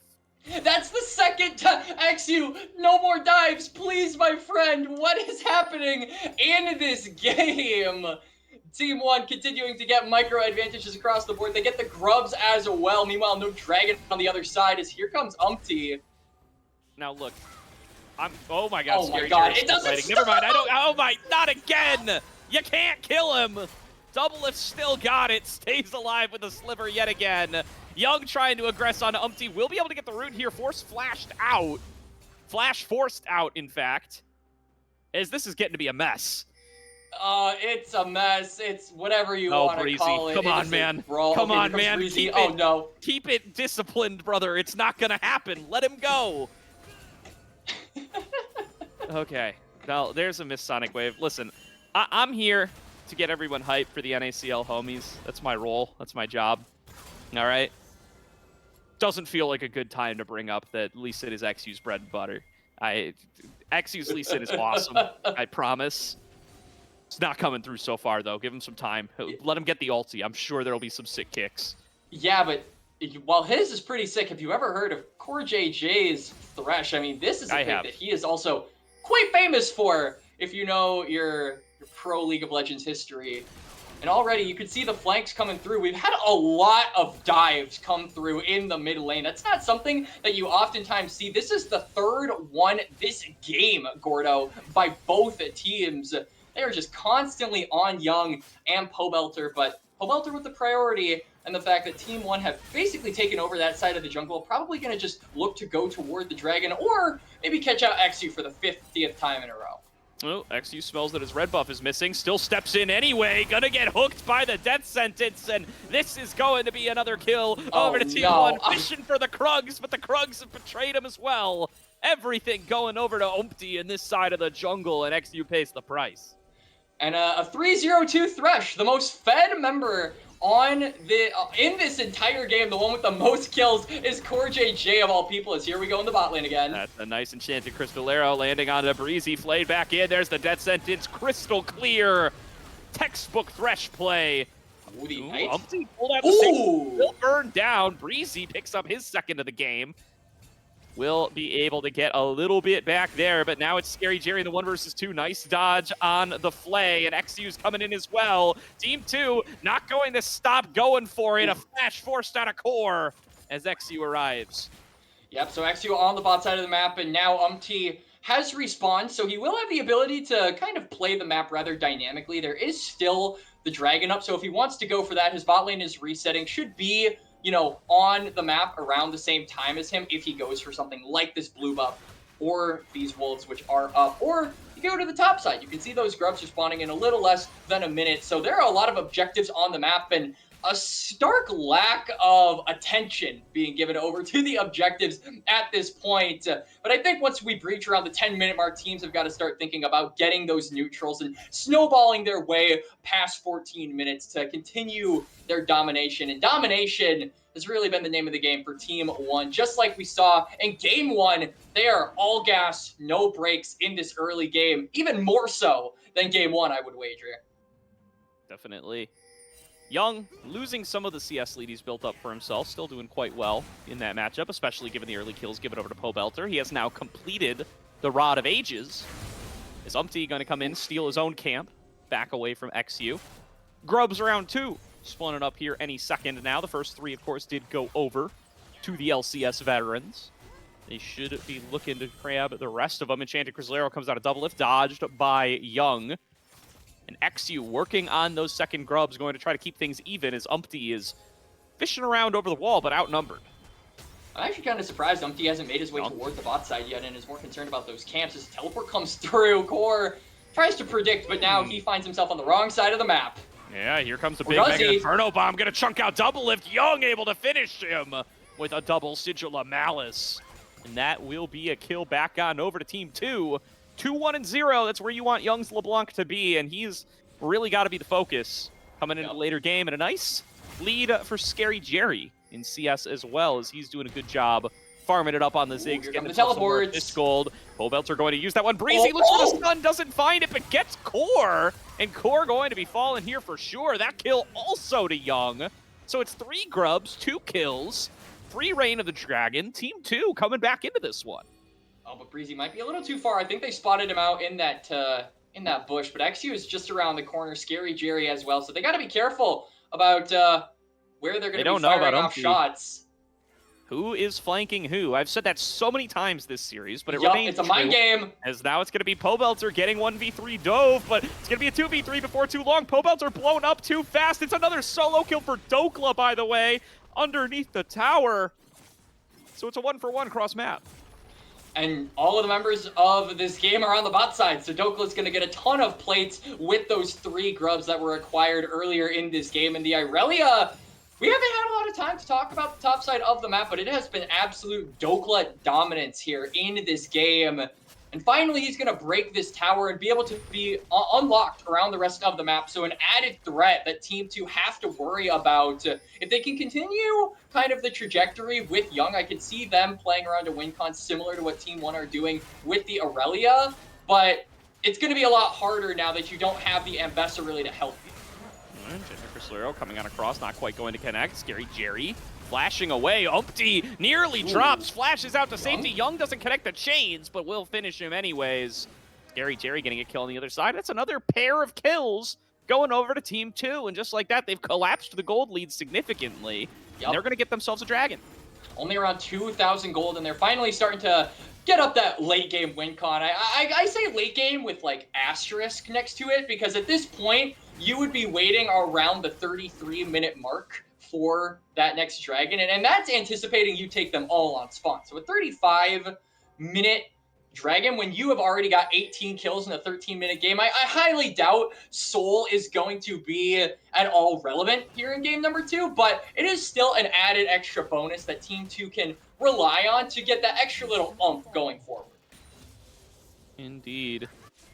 Now, got a little bit of calm, some of the most calm we've had all game long. This is an 18-kill game in 14 minutes, and I might be speaking a little too quickly for 14 minutes. We could see another one come in here before. Oh my God, here goes Young. Straight on the double lift, but now Young going to be without the dashes. Gets flayed back in. He's got no flash. He's got the death sentence. Trying to juke him out with the passive. Gets the W back. Going to have to try to outplay this one. Blinks back over. Got double lift underneath the tower. He's tanking it up. Will fall low, but will pick up the kill up against Young. And going to be some time with the turret. 3 versus turret. In the bot lane for Team 1. They should be able to clean this one up. Scary Jerry getting dove on by Dokla. You forgot about the 2-0 Irelia. It needs respect, but Breezy locks him down. Dokla trying to turn this one back with a fully stacked passive. Goes into the defensive stance. Nearly chunks down Breezy, but XU should be enough to turn this one back around. Misses the Sonic Wave. Dokla's got the space to keep walking this one out, trying to regroup with Umpty. He can dash over to the Rift Herald. That'll give him that last bit of space that he needs. And it will be a secure of the Herald plus an escape for Team 1.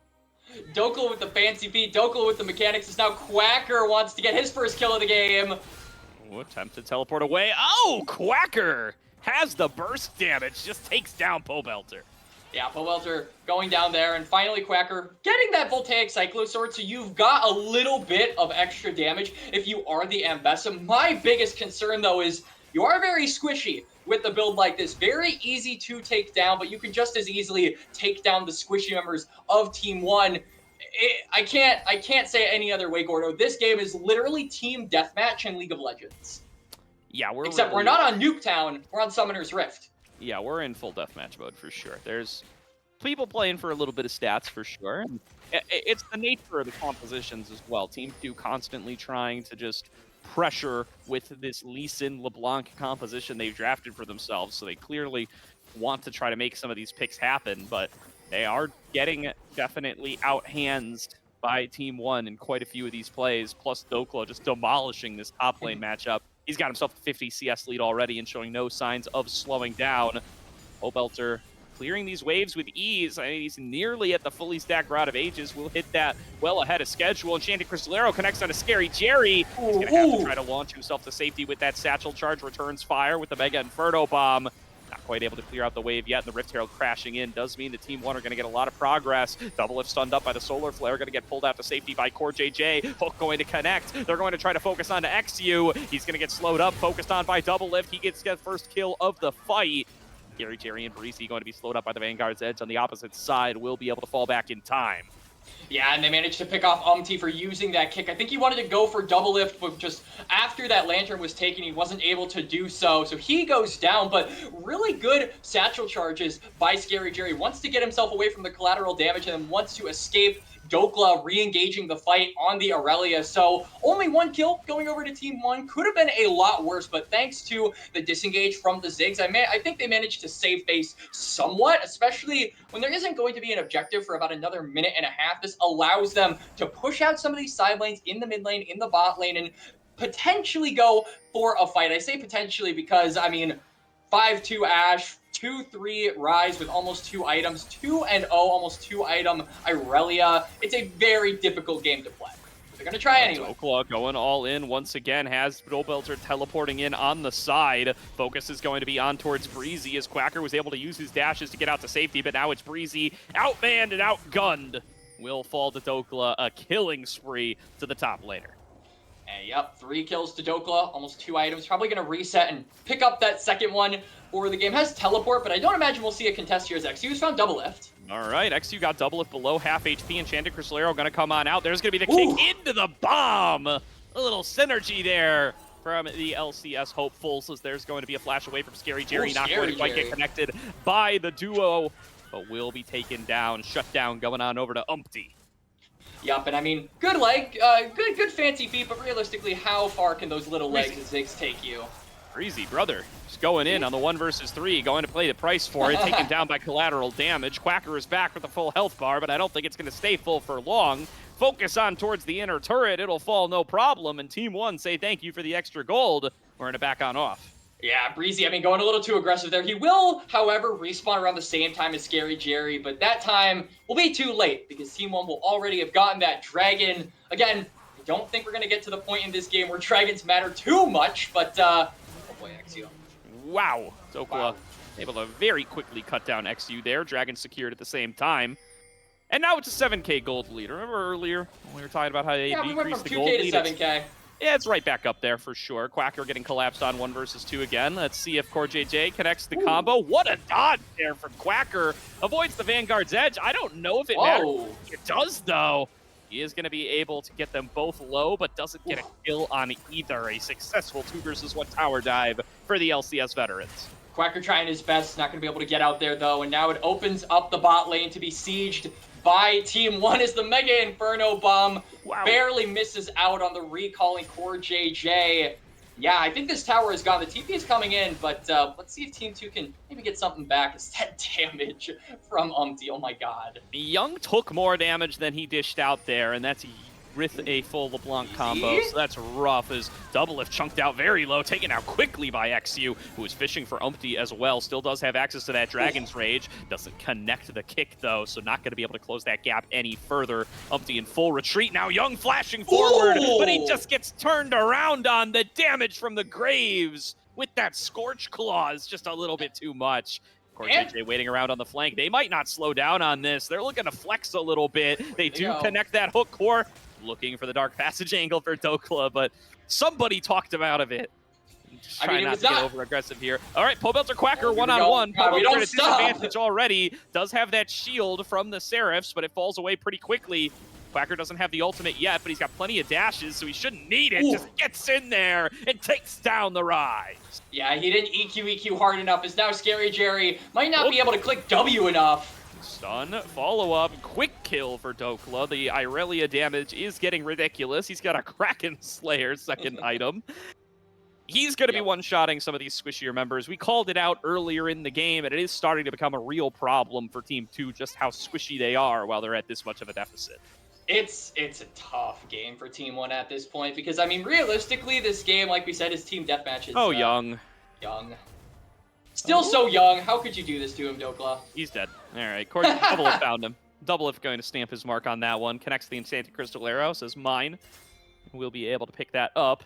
Now it's going to be the Baron, objective bounty and all, spawned up, essentially being focused onto. Umpty comes in. XU and Breezy waiting in the wings, but the numbers are in the favor of Team 1. They are, but I don't think they know that XU is in that bush, so the possibility of a steal is still there. Both smites are upgraded for both junglers, and we can see Quacker and Scary Jerry are in the area. They're trying to maybe go for a pincer maneuver, but this is an angry dog here on Team 1, and what do? They fight! Yeah, Breezy's been spotted, but that's going to be a quick blow-up on towards Umpty, and that stops the Baron in its tracks. They've also got Pobelter deep behind enemy lines. Somebody's got to CC this man, though. Gets out with the Realm Warp, and he is out free. Now going to just be that 5 versus 4 on the map, but Dokla might count for more than one, as he's potentially going to find Quacker here to get this fight started. Flawless Duet connects. Here comes the death sentence, and that should be a kill. Quacker trying to fight his way out using that public execution, but he will fall to double lift, and Breezy's looking for some more. So many low health bars. Young going to be able to finish off double lift again, as now Scary Jerry trying to kite this one out. Dokla is low, but Dokla is such a big bucket of gold. It's going right into Young's pockets, as CoreJJ's collapsed on as well. A big fight win for Team 1. Yeah, absolutely. Team 2, and that is such insane Ziggs value there, Gordo. That Mega Inferno Bomb chunking out Dokla so much. He has nowhere to dash and really has nowhere to go, especially when he doesn't have the flash up. So Team 2 managed to get that crucial shutdown onto the Aurelia, and they bite back in this point on the game, just like they did in game number 1. The big question, though, is unlike game 1, can they finish the job? Can they make the comeback happen? There's still 7,000 gold down, but a dragon in 45 seconds presents another opportunity for them to narrow that gold lead. Definitely. 40 seconds, as you said, would be a dragon advantage to whoever secures it. Enchanted Crystallero came out, hit Breezy, as he's just trying to go about his business. Nobody going to be able to collapse on that one. And it looks like all of Team 2 are focusing up towards the top side. They want to see if they can get out of this Baron, while the Dragon is going to be the focus of Team 1. They definitely can. They have the ability to. They do have to be wary, though, of Dokla on this bot side, who does have teleport, so they have to be extra thorough about making sure this Aurelia can't go for a flank TP and mess up their plan, as, yeah, they are just fully committing to giving up this Dragon and potentially going for the Baron. But without Quacker there, really, they're not grouped up, so I don't think they can go for this. Yeah, they're not going to. It's going to be really difficult here. So the Dragon going to be started by Umpty, soloed by Umpty, and claimed by Umpty, without any real response available from Team 2. They're just going to keep the push going up on the top side, want to try to threaten on this inner, but Pobelter is going to be able to clear these waves all day long, not even able to get an auto attack onto it. Nope. And now Team 1 are fishing. They almost found a lone rat with explosives, but he manages to flash away. Yeah, gonna be able to. Again, who's flanking who, Gordo? It's a question I've asked myself many times throughout this series. The answer is usually Team 1, but let's see if that's the case here. Nice kick, going to stun up Dokla. Mega Inferno Bomb connects onto 3. Dokla just diving right onto Scary Jerry. Knows this guy's got no flash. And Umpty going to be able to blow him up. Double Lift going to be the focus on the opposite side. No, Quacker and Young able to blow him up pretty fast, but Young is already down for the count, and that's most of the damage gone. Public Execution connects on a Pobelter. Quacker trying to fight his way out, but cut down by one more blast from Umpty. Dokla finishes off XU on the opposite side, and that's an ace for 1 to Team 1. And what a split and scrappy fight. That is basically the perfect way to describe this game, Gordo. It was basically 5 1v1s split across the mid lane. But at the end of the day, Team 1 unanimously win on out, the only casualty being Double Lift in that fight. And now they're going to add one more casualty as they march toward the Baron, as well as Pobelter knocking on the base, so they will reap the reward of winning out on that team fight, and they will continue to grow that gold lead. And now it goes from 7,000 to 10,000. Quite the lead for the side of Team 1, showing some of that veterancy here, showing they still got the hands, especially in Dokla's case. I mean, what a game from Dokla. It's definitely gotten a little messy across the rest of the map. There's been plenty of constant attempted skill checks, some of them going well, some of them not, for the rest of the squad. But in a pure 1v1 lane, or what's been a pure 1v1 lane for most of the game, I mean, Dokla slams the Ambessa counter pick here in the form of the Irelia, and it's just performed exceptionally. He's able to destroy Quacker in the one-on-one, then arrive to these later plays, and not only play aggressively, but play aggressively without getting too over-aggressive, as there's going to be Enchanted Crystallero connecting onto Quacker, and I think he's done for. Quick and easy cleanup for Umpty. XU caught behind enemy lines now, trying to find any way out of here. Dragons rages him away and gets the kick on the 2. Might just buy him the space that he needs. Umpty doesn't have the quick draw to get back over the wall, so while XU is pretty far away from home, I think he'll be able to find his way back. Should be able to get the reset off, but there's still 2 members down. Wow. All right, these 2 assassins keeping it close. Nice shot in the collateral damage. predicting where Young was going to end up out of the passive, but not enough to finish the job. I think very close to that collector threshold, but no dice.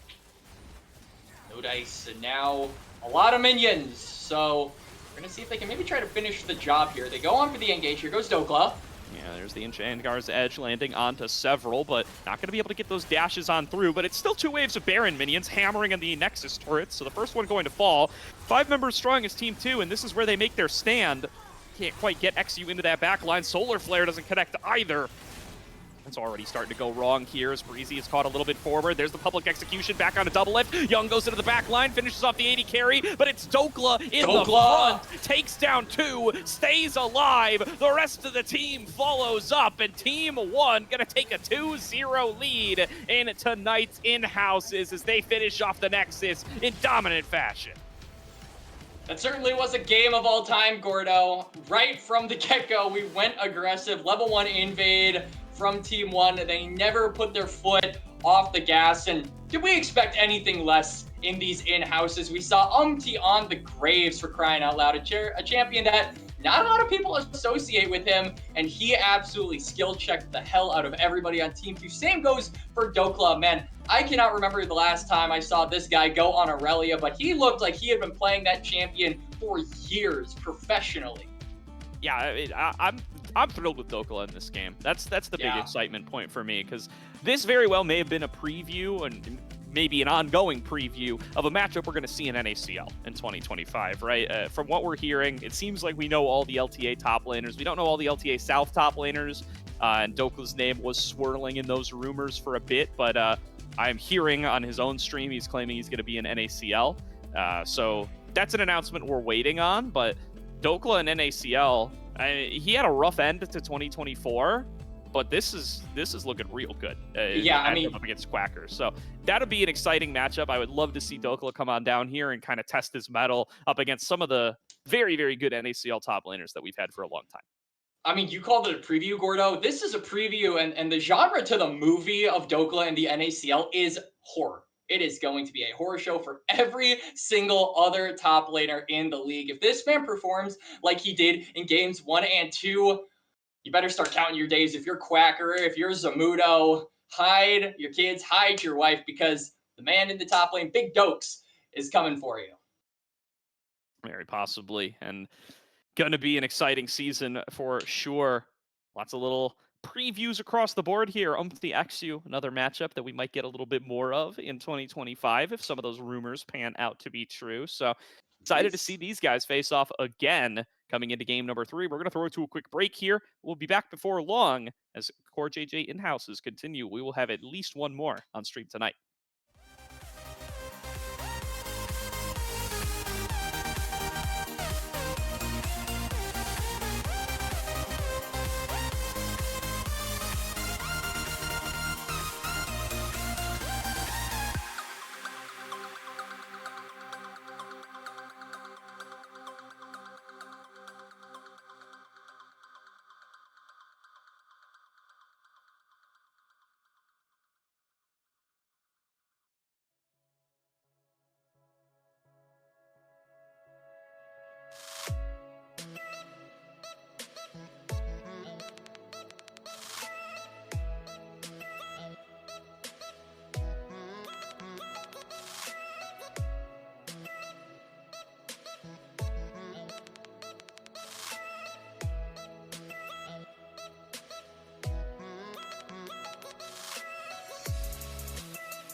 Welcome back, everybody, to tonight's broadcast here in the Blue Otter League of the CoreJJ Inhouses.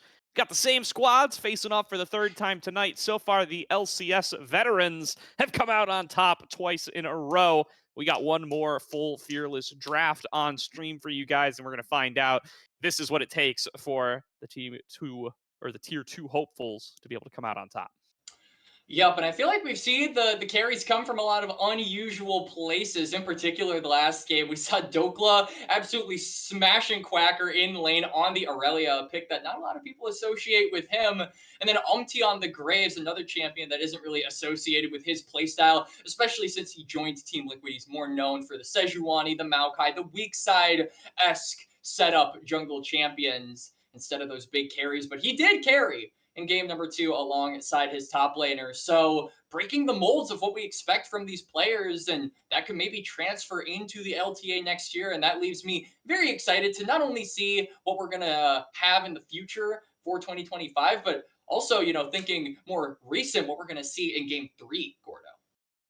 Yeah, this is going to be an exciting one. I really like what we've gotten to see out of the Team 1 drafts so far. Got to see a little bit more spice, a little bit of extra mechanical prowess there from Dokla, the old classic CoreJJ Thresh, making an appearance as well here. These are all, of course, going to be deactivated, so let's find out what exactly is going to be the picks coming into game number 3. Is definitely quite a few taken off the board. Now the support pool especially starting to get itself pretty pinched.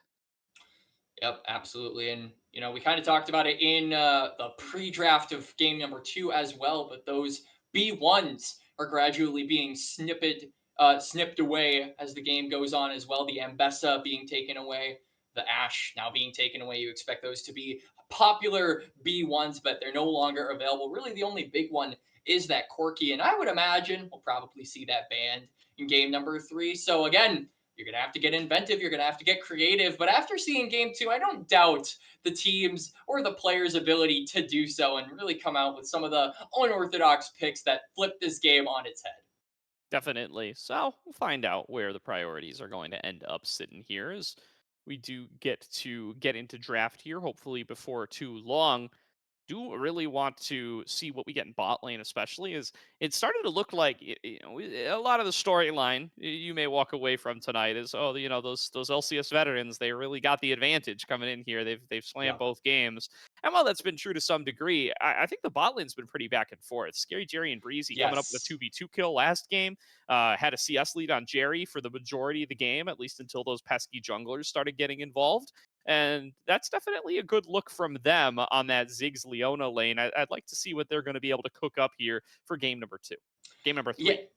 Yeah, me too. I mean, kind of, I know as casters, we're supposed to kind of remain unbiased, Gordo, but I really want to see Team 2. I want to see Team 2 kick it back here for the last game of the night because, man, these are the future players of the LTA. These are the future players of the NACL, and the talent pipeline has worked to prop these guys up. So I think if we see them fight back in game number 3, get the W, it'll be really encouraging going forward, not just for what's in store for some of the newer players in the LTA, like Scary Jerry and Exu, who are rumored to be in there next year, but also for the NACL, right? Quacker is going to be in there. Young is going to be in OQ's. Breezy might be in the NACL as well. Not sure about that. Dokla rumored there as well. What's up?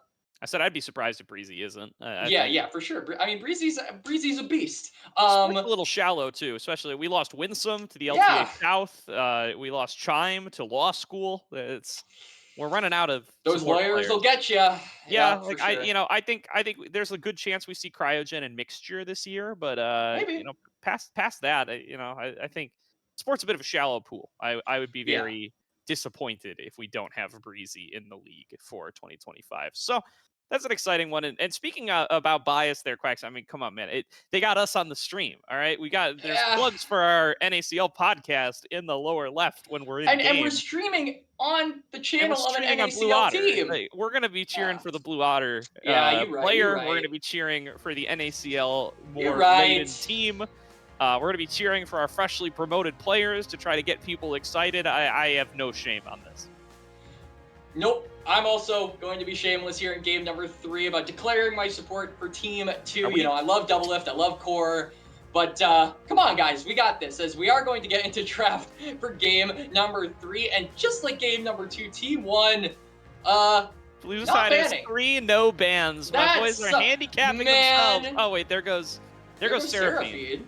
Okay, but maybe the other no bans come in later in the draft or something. I'm told blue side has 3 no bans. Yep. I was also told that, but that does mean that Team 2, I guess they have an advantage coming out of draft. They can get a little bit more, like we said, creative with what they want to pick up, but that Corki, like we said, going to be taken off the board for now.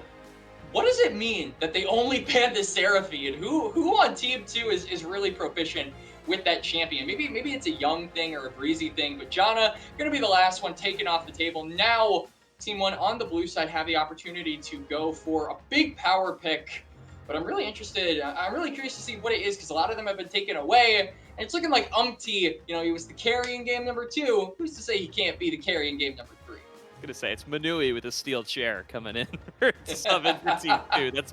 That's what causes the Seraphine ban right there. But there's Jerry locking in his Jhin up against Umpty's Viego. Umpty's still trying to flex on these carries a little bit, it looks like, on tonight's in-houses. He and CoreJJ have been super, super aggressive on the night, just trying to force plays all around the map. And there's XU's Nidalee, baby! I've loved this every time he's picked it in NACL. I am excited to see it here in the in-houses. And now I'm wondering what we're going to see paired up with this in the solo lane. Something like a Renekton is possible. In the mid lane, we could get something like a Syndra. Set up for those spears, and most importantly, be ready to follow up on those aggressive engage plays that the Nidalee can go for in those first few minutes. And I'm also curious to see what we're going to see in the support role. Maybe something like a Bard is on the horizon if you really want to link up with your jungler. A champion like Jhin, not the best for leaving them on an island with how immobile they are and how susceptible they are to getting caught, but getting those pick champions is super vital. And it's looking like they're going to try and get a little bit of both worlds by locking in that numbers. Yeah, and love to see the Dokla Jax locked in earlier on. So this is going to be a counter pick opportunity coming back on over to the side of Quacker, and this is the kind of moment where I'd like to see him on one of his patented picks. I know he got punished on the Ambessa a little bit in game number 2, but I'd love to see a Darius here. I'd love to see an Olaf here. Maybe not number 1 picks into the Jax, but an angle where you could potentially get a little aggressive, especially on something like the Darius. So I would love to see it. We'll find out here. There's that third blank I do like the ban. Rumble. The Rumble could be a fun one, too. It's a good matchup into the Jax, and it also makes it very difficult for Jax to play out the late game because he's more in line with going for things like the armor instead of the magic resist, so it kind of forces him to build defensively in a style that he doesn't want to do. I would actually really like to see Quacker's Rumble here in this game, but we're going to be left with a Maokai for the time being, so that is going to be top lane. Belter Silas. All right. I mean, dare I hope for a top lane Nidalee Quacks? I mean, we've seen it on Lorlo's stream, I believe, but I don't know if anyone else is super keen on that character, as it's going to be the Pyke here in game number 3 for CoreJJ. Pyke Jinx. Wow, I wonder what lane is going to be focused on this time around, as the Jace is going to be locked in. I imagine that's going to be for Young. We said we wanted to see him on some of these more aggressive melee fighters, and I guess Jace half qualifies for that, and also show Young's mechanics. I think Jace does that as well. So this is a good pick for a player like Young, and especially against a champion like Silas. I mean, what ultimate do you have to steal from Jace? It's transformation. Definitely losing a little bit of value on that pick is Pobelter. So good draft coming out here from Team 2. They have clear points they want to play for, namely that jungle and that mid lane. But on the other side, it looks like Team 1 very keen on making sure that they can get Double Lift ahead and finally make him that CLG Double Lift, TSM Double Lift that we all know and love, who was our hero growing up when we were watching the LCS, Gordo. Yep. Gonna be an exciting Jinx game for sure. A little disappointed to see Breezy. This is 3 games in a row, brother! This time he's very likely gonna be going down, and he runs the full gambit of support. And they get the ward. It's so over, bro. Oh, no. Right. Breezy's now run the full gambit of support getting picked at level 1. Game 1, gets picked, knows he's dead, doesn't blow the flash. Okay. Game 2 gets picked, flashes away, stays alive. Also okay. Gets the worst of both worlds here. Gets picked, flashes, dies anyway. That's definitely not how you want to start. And now Jinx is rolling up to lane with an extra longsword.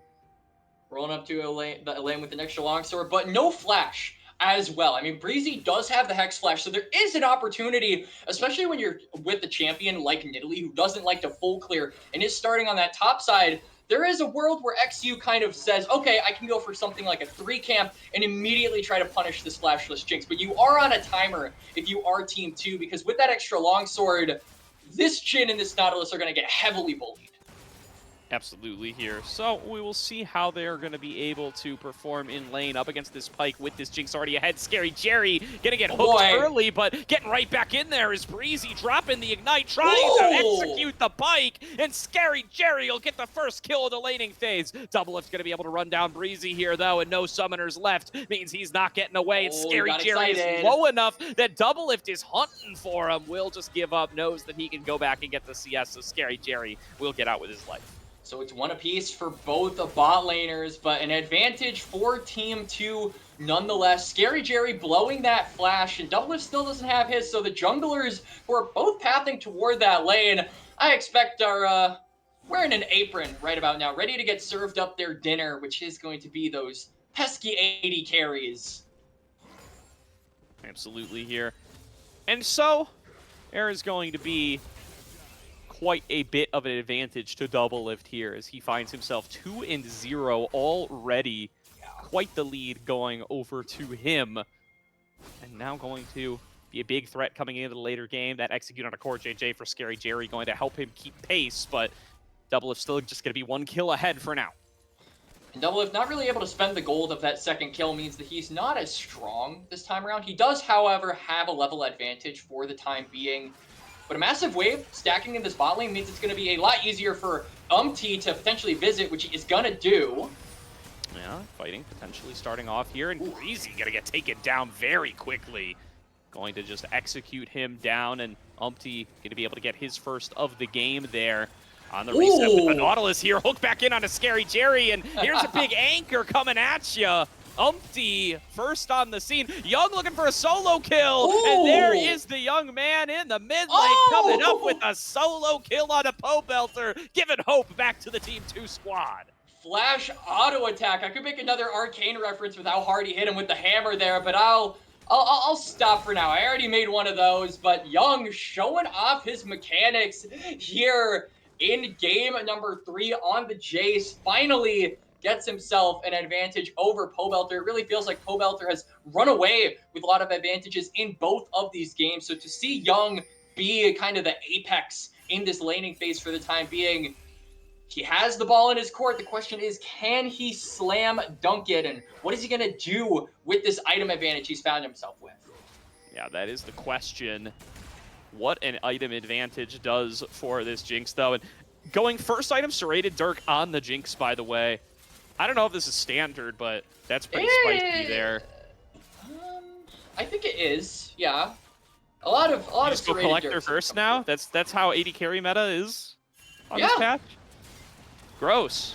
I mean, this fight's getting started yet again. Breezy gonna be the one being focused, hit up by the zap. Doublelift about to get himself another reset. He's excited. He has another one in his pocket, and bot lane, I said I wanted to see it as a featured matchup here, and Doublelift and CoreJJ making it a bit of a non-combat fight here as they just slaughter him over and over again.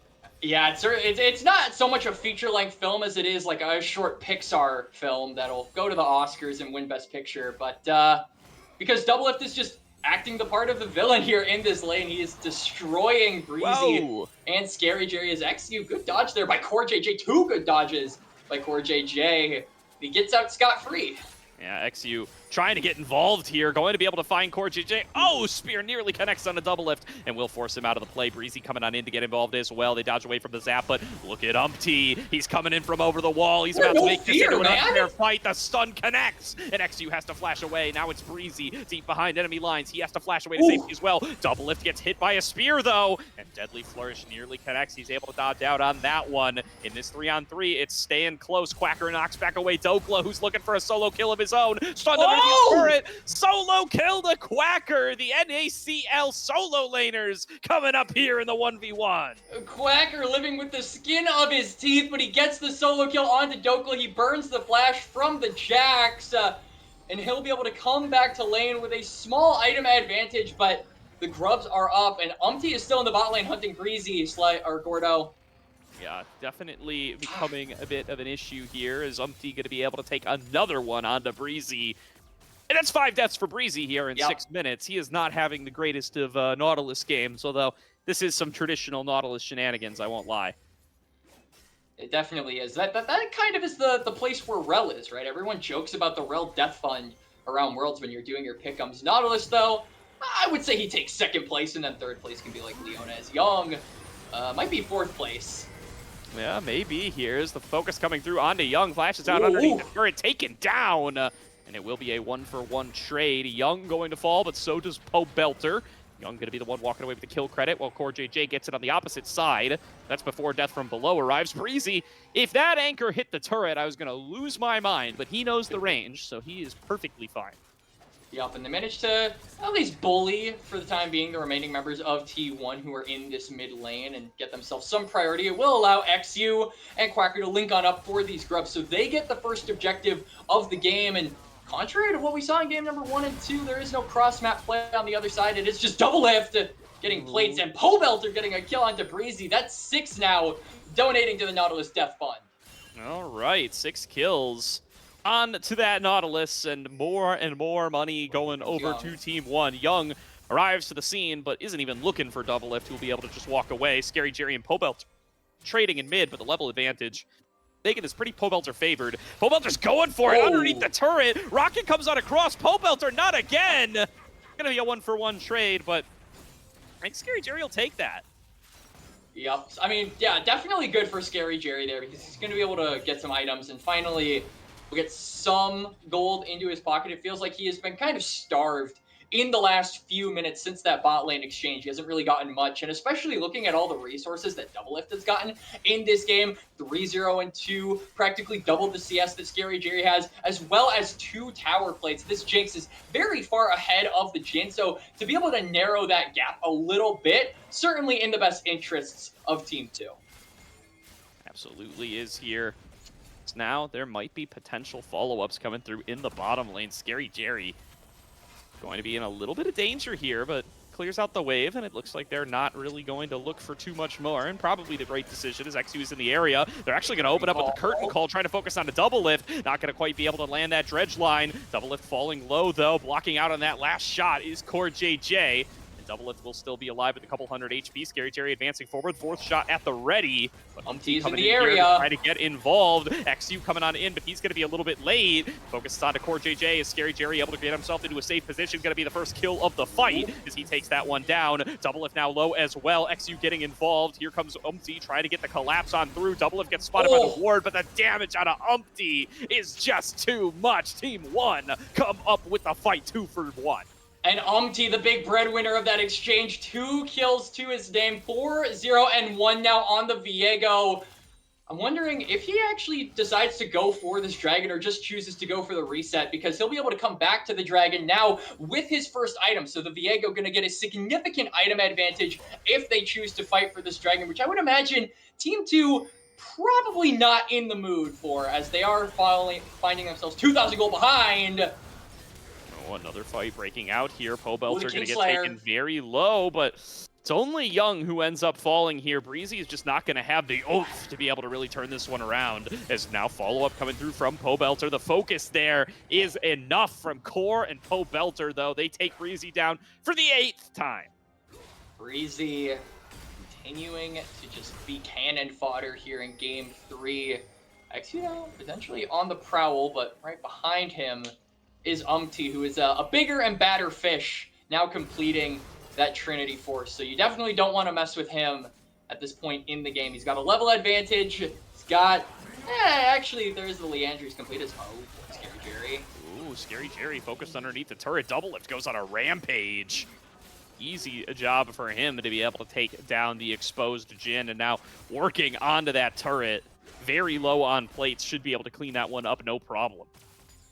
Should be able to, take down that turret and can probably get a reset in time for the second spawn of Grubs, depending on how quickly he does this. So T1 have the opportunity to bring the full 5 for this next objective and completely move Team 2 off of the map with how many item advantages they find themselves with. At this point, it feels like they are able to just slap them with their wallet difference. And we're only 11.5 minutes into the game, Gordo.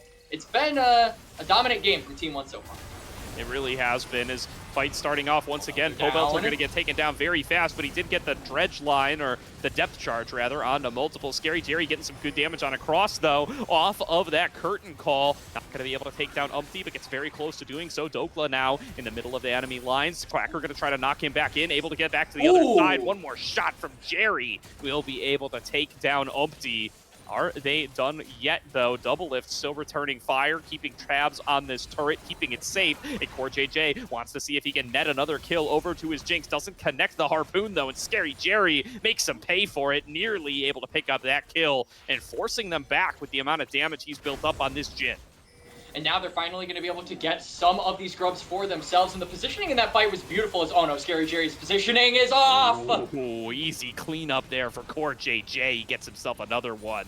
And Scary Jerry will be in the death realm for a while longer, taking down the most fed member of Team 2 and keeping that Jinx strong while he's at it.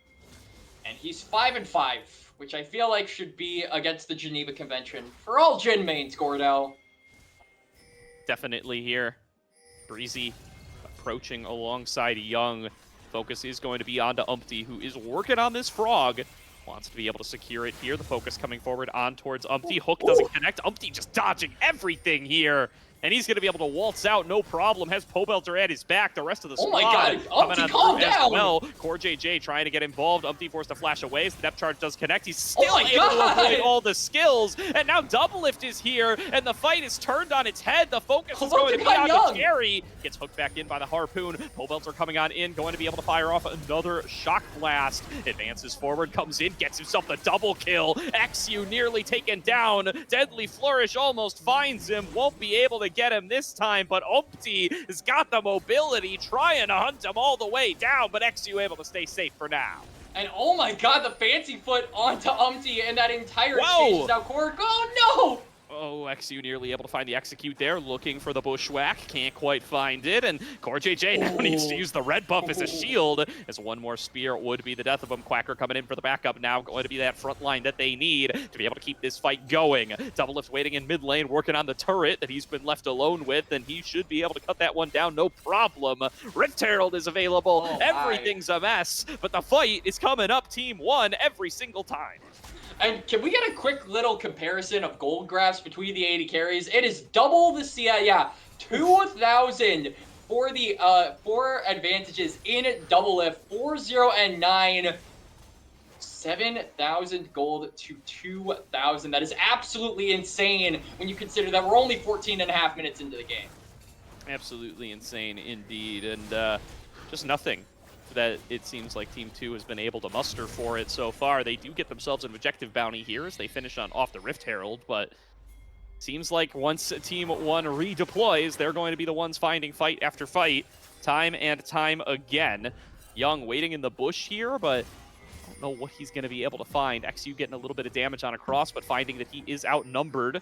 Now they're going to try to force this 3-on-3. Breezy not going to be able to connect the dredge line. Shock Blast going to get Dokla low. Another spear connects Dokla, losing all of his HP, and Scary Jerry snipes him with the curtain call, but CoreJJ coming in alongside Double Lift with the rocket. going to be able to find that kill, but now XU finds CoreJJ inside the jungle, chunks him to about half, trying to back away. Teleport coming in. That's Pobelter rejoining the rest of the team as they advance forward to try to get underneath this tower. XU cut off from the rest of the squad. Quacker on the back. They might have found double They are lift. going to pop off that depth charge, knock up double lift, focus him down in the 3 versus 1, and they will be able to get that kill, but it's going to be at the trade for Breezy. Now, Umpty going to be forced back off. Look at Young diving into the backside, able to execute that jungler. Pobelter blown up by XU and Quacker, and Team 2, right as I'm saying that they can't put these fights together, they get themselves a massive win.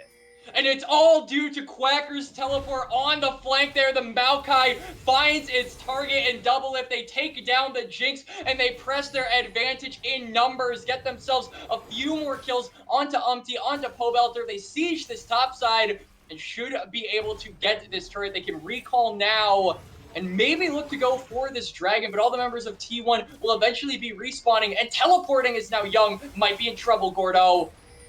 It is already a kill onto Young, though. He takes down CoreJJ, gets the shutdown while he's at it. Dokla going to be coming in here looking for the one-on-one, though. Going to be able to knock him away, prevent himself from getting counter-struck, but Dokla did hold it just long enough to get back in there and get the kill. And Dokla committing himself toward the top side means that the damage on the mid lane turret is substantial, but not enough to take it down. The priority is there, though. The numbers are there. Team 2 can advance to this dragon and find themselves that first neutral of the game. And again, we're similar in position to where we were in game 2, where the dragon gets taken super late. And I feel like the soul will be completely obsolete. So again, nice advantages for Team 2, but unless they can stall the game out for another 20 minutes, I don't see it mattering in the long run. No, I'm not finding a lot of chances here for Team 2. Oh, Breezy flashing in, still finding himself on the traps. Gets the depth charge, though. That means XU's going to land this spear. That means Deadly Flourish is going to connect, and it looks silly, but Team 2 come up with the pick on the double lift. And now with double lift gone, you know, you've got that Rift Herald in inventory. You can look to take down that mid lane and that bot lane and control more of the map. It's scary, Jerry. Another flourish from Jerry. He has been on point with these skill shots, and that's going to be a kill on the core as Young finds the snipe with the shock blast. Yep. Arcane Champs making it happen here as Team 2 come up with another one. And they're going to be able to take down this mid lane turret. Young, though, is alone with Pobelter, so I want to see them try and move down there, make that 1v1 into potentially a 2v1 or a 3v1. They take down all of these tier 1 turrets, and they can really push up that vision line, look for more of those plays with Breezy on the Nautilus and Scary Jerry on the Jhin, because that's what they've been doing over the last few minutes. That has been the keys to their success in these, I would say, last 5 or so minutes. They have found picks, they have found ways to get these little micro advantages, and they have taken some advantages, some neutrals, and some structures because of those numbers. Definitely throwing down some of this vision here. Breezy, aware of how many times he's been picked this game, doesn't want to have to keep on face checking, but he's got no choice. They find him again. Breezy, bullied to no end in this in-house, drops for a 12th time, and it's another numbers advantage to Team 1 on the board as they look to keep on pressing forward. But realistically, I mean, how do they press forward? Quacker and XU are going to be able to neutralize this lane. Quacker is so unbelievably tanky in this game. Sure, Team 1 have the wallet diff, but they don't really have any armor pen items. We're looking at a collector and some lethality for the support, and I mean, the Triforce is there for Umpty and for Dokla, but they don't have anyone. Pobelter finds himself a solo kill, but he's going to get traded onto. It's a 1-for-1 of the mid laners yet again. And XU now brawling with CoreJJ, forced to jump on off. Curtain calls opened up. Depth charge going to land that knock-up, focusing in onto CoreJJ, trying to pull him out of position. Nice shot from Jerry, but not quite enough to take CoreJJ down as he starts healing up on the other side. Umpty going to be able to flash away as well.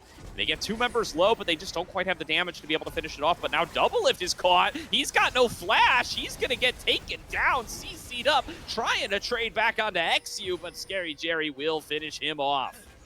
And XU being taken down pretty low there, I think, means that Team 2 can't utilize that numbers advantage to go for the Baron, so they find the pick, should be able to get some more damage with this Herald and potentially the minions that come with it on this tier 2 tower, but that big purple worm is still going to be left unclaimed, and I think until they get that, they can't really say they found themselves in a winning position.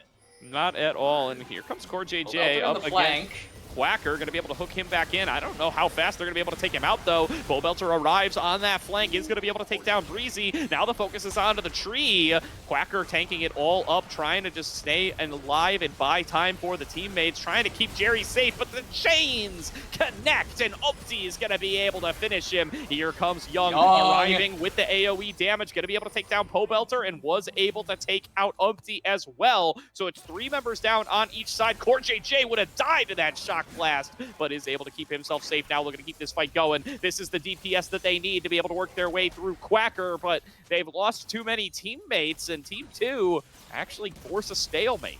Ooh, yeah, and it looks like it's going to be a war of attrition. Doublelift trying to get the last bit of damage with that Super Mega Death Rocket, but isn't going to be able to find it. So I think both sides happy with the advantages they gained in kills, happy with the fact that their wallets got fattened up a little bit in that fight, are going to be going for the reset, spending that gold, and preparing themselves for the next fight, which is going to be that dragon in about 40 seconds. Only Team 2 have that first dragon, so Team 1 still lacking in the dragons department. But again, probably not going to see it go for Soul. So if Team 1 can maybe try to force something like a Baron and get advantages on the map, it's not that big of a loss, I think, at the end of the day.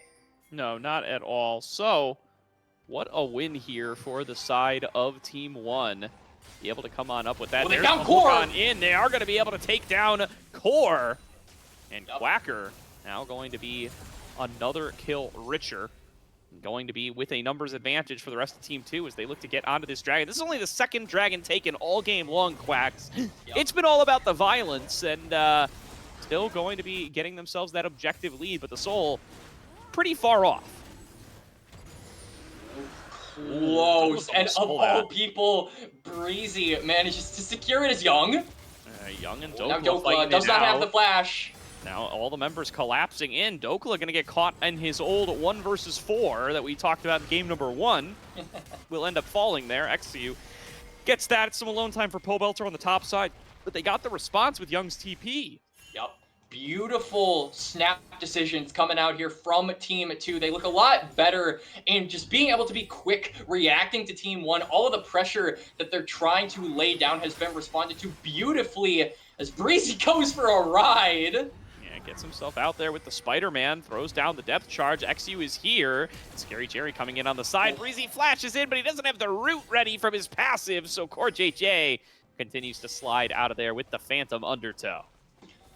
Manages to get on out, but Core is going to be forced to reset. Umti is still going to push on the bot side of the map, but he doesn't show on vision, so Team 2 probably just going to have to respond to that, and with the resets coming through on the jungle and the support, they could look to force a fight in the mid lane. Precisely what it looks like they're going to try and do. Maybe Bowbelter's just trying to get some damage, but these small little tempo advantages trying to force members on the other side of the map without their teleports and get a numbers lead in these fights. It seems like both of these teams have the right idea. It's just a question on who's going to be able to pull the trigger faster and understand that they are in a 5v4 or vice versa. That is going to be the question here.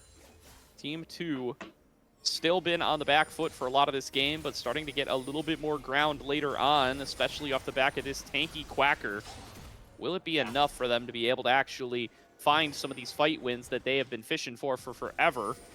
XU and Breezy spotted on some of this vision. CoreJJ still fishing around for somebody he can execute. Connects on a Breezy, but there's not going to be follow-up there. Breezy starting the fight off, manages to lock down Upti. Upti gets blown up. Down. As now they're opening up with the curtain call. Bowbelter taking shots on the opposite side, and Jerry takes him down, but Doublelift was able to finish off XU. Now it's a 3 versus 4. They're going to be able to move forward out of Breezy. They take Breezy down as well. Doublelift is excited. Doublelift takes down Scary Jerry. Moving forward for Young. Won't be able to get onto him, but the TP in from Quacker has arrived, trying to buy space for his mid laner to keep this fight going. Quacker stepping up, looking for Dokla, but Doublelift is here. He's got the DPS to work his way through this tanky top laner, stepping up towards Quacker, flashing out to safety.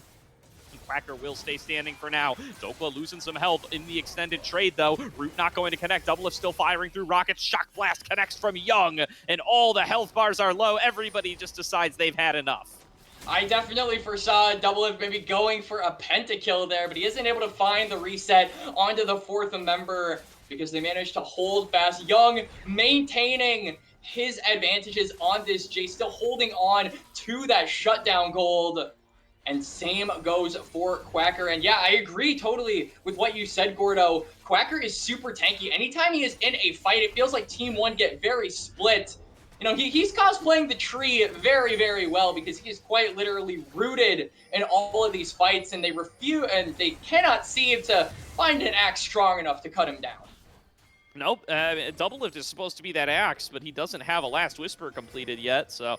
He does have the, I lied actually. He's got the heel cut here. Yeah, he's got the Mortal Reminder. He's got the Mortal Reminder, so he does have a little bit, but it's not really felt like it's enough, even though this isn't even really that much armor-focused of a build out of Quacker. It'll just take so long to take this guy down.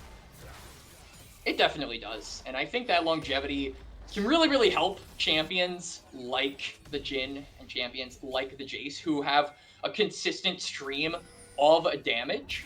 And, you know, take some time to reload that stream in the case of someone like Jhin, who quite literally has to reload. So having someone who can absorb all of that damage in Quacker, very valuable to have in a team fight. But it feels like Team 1 have been very, very adamant on allowing him to be the responsive to Dokla, to this Jax. And because this Maokai is never there when the fights start, it feels very difficult for them to conclusively actually end them if he isn't there, as they are going to start up the Baron now. It's spotted out by the blue ward, sitting at about 8,000 HP. They're working in on towards that Baron. They found Doublelift with the sapling! Or he's going to be able to interrupt it. Doublelift taken so low, though. Hit by the rocket, hit by the hook, rather, and taken down. Shutdown goes over to Young, and with Doublelift off the board, Team 2 can start this Baron. Yeah, they can 100% go for it. Pobelter has the teleport. He's still in the bot lane, but he's dipping out on the wave. He's going to join up with the rest of his team. Dokla has a flank. This is a dangerous spot for Team 2, but they have the numbers advantage, Gordo. Yeah, Scary Jerry flashes out, and Umpty will find him. Gonna have his first reset here, but he flashes out to try to bring Quacker away from the fight. Diving back over as the focus comes through on Young. Young going to drop down as well. Umpty looking for his resets, continuing to advance forward in the fight. Dokla's the only one down so far, and Umpty is still resetting. Grabs himself the XU, trying to turn it back as Pobelter is fighting it out. He's got plenty of sustained damage, and now they're going to look for Breezy. This support is already low. Umpty using the Heartbreaker reset. They're going to finally have to turn back for Quacker, but I don't think they have the damage to stop Quacker in the top lane. CoreJJ executes Breezy. It's a fight win for Team 1, but they can't do anything here because they cannot move Quacker, at least until Doublelift gets back. He was the first one to die in the fight, so he's the first one to return as it keeps on going. Hooked back into the root, focused down by the Jinx, and it's finally an ace for Team 1, but not officially because Scary Jerry's already back. And Team 1 managed to win out on the fight. Huge turnaround there from Umpty and Dokla. They stare down a 4v5. They let the flank angle happen, and they win out on it. It was a hard and long fight, but they are the victors. They aren't going to be able to get a reward at the end of the day. Quacker, though, being down for another 20 seconds means that Team 2 find themselves without a front line for a little bit, but Team 1, not really established on the map, aren't going to be able to fight for control over this river, which means Team 2 can grab control of it. A Scary Jerry might be in trouble. Yeah, fight starting off here. CoreJJ nearly going to be rooted, but able to keep himself safe. Dokla able to get out of there as well. Team 2 pull the trigger, but aren't going to be able to find themselves anything on the hook. Now it's going to be Dokla advancing forward. The hook back in on Jerry. CoreJJ's been blown up, as has Dokla. And now big Heartbreaker coming on across, only going to be able to find him the first reset. The focus coming on through with that curtain call. Doublelift trying to pop off in the fight. Going to be able to take down XU. He's got himself a double. Is going to take down Quacker. No, there goes Jerry. It's a quadra kill to Doublelift. He stands and fights and turns around a dire situation for Team 1. And one of the most celebrated players in all of North American history, Gordo, here in the in-houses, playing with players that he has played with in his long, storied career. He is putting up the numbers 12, 4, and 13 on the Jinx. We said he was the main character in game number 3, and he's got that main character energy as he gets the quadra, and I think might have put the final nail in the coffin here for this final game today. I can't speak too soon on that. This game has 70 kills I don't know, in man. it in 12 30 and minutes. 4? He's so strong. He's so strong, but he's going to hit the limit of how strong he can be soon. And he's been getting picked off at the beginning of some of these fights. Team 2, if they can replicate that success, we've seen the recipe for how they can come out with the win. But Yeah. that is twice in a row now that they've finally been able to chop down the tree. And I cannot tell a lie. It's looking like Team 1 can potentially find an angle into this game. XU's going to be the focus. The shots raining on through. Pobelter's the first one to fight. It's a numbers advantage back over to Team 2. And the Baron is up and available. Doublelift, though, is back on the map. All fresh items. Level 16. They've got to be wary of where he is relative to this fight. And I think Team 2, understanding how strong Team 1 are still, even with a numbers disadvantage haunting them, they can still go for a fight here, but maybe two members down to do the trick. Back in. Young's on top of him. They get the pick. Jungler down. Mid laner down. It's a 5 versus 3 on the map. Team 2 have control. And they've got about 20 seconds. Pobelter has the teleport so he can join up with his team. They've got to burst this one down quickly. They've got to ignore CoreJJ and Doublelift, but one reset, and this fight could be flipped on its head. Getting started yet again. Dokla already chunked out low, but Doublelift is so much of a threat. The Baron is at 2K. They advance forward. They knock in Doublelift. They take him out. Baron is down. Dokla's down. Doublelift is down. Team 2 have it all.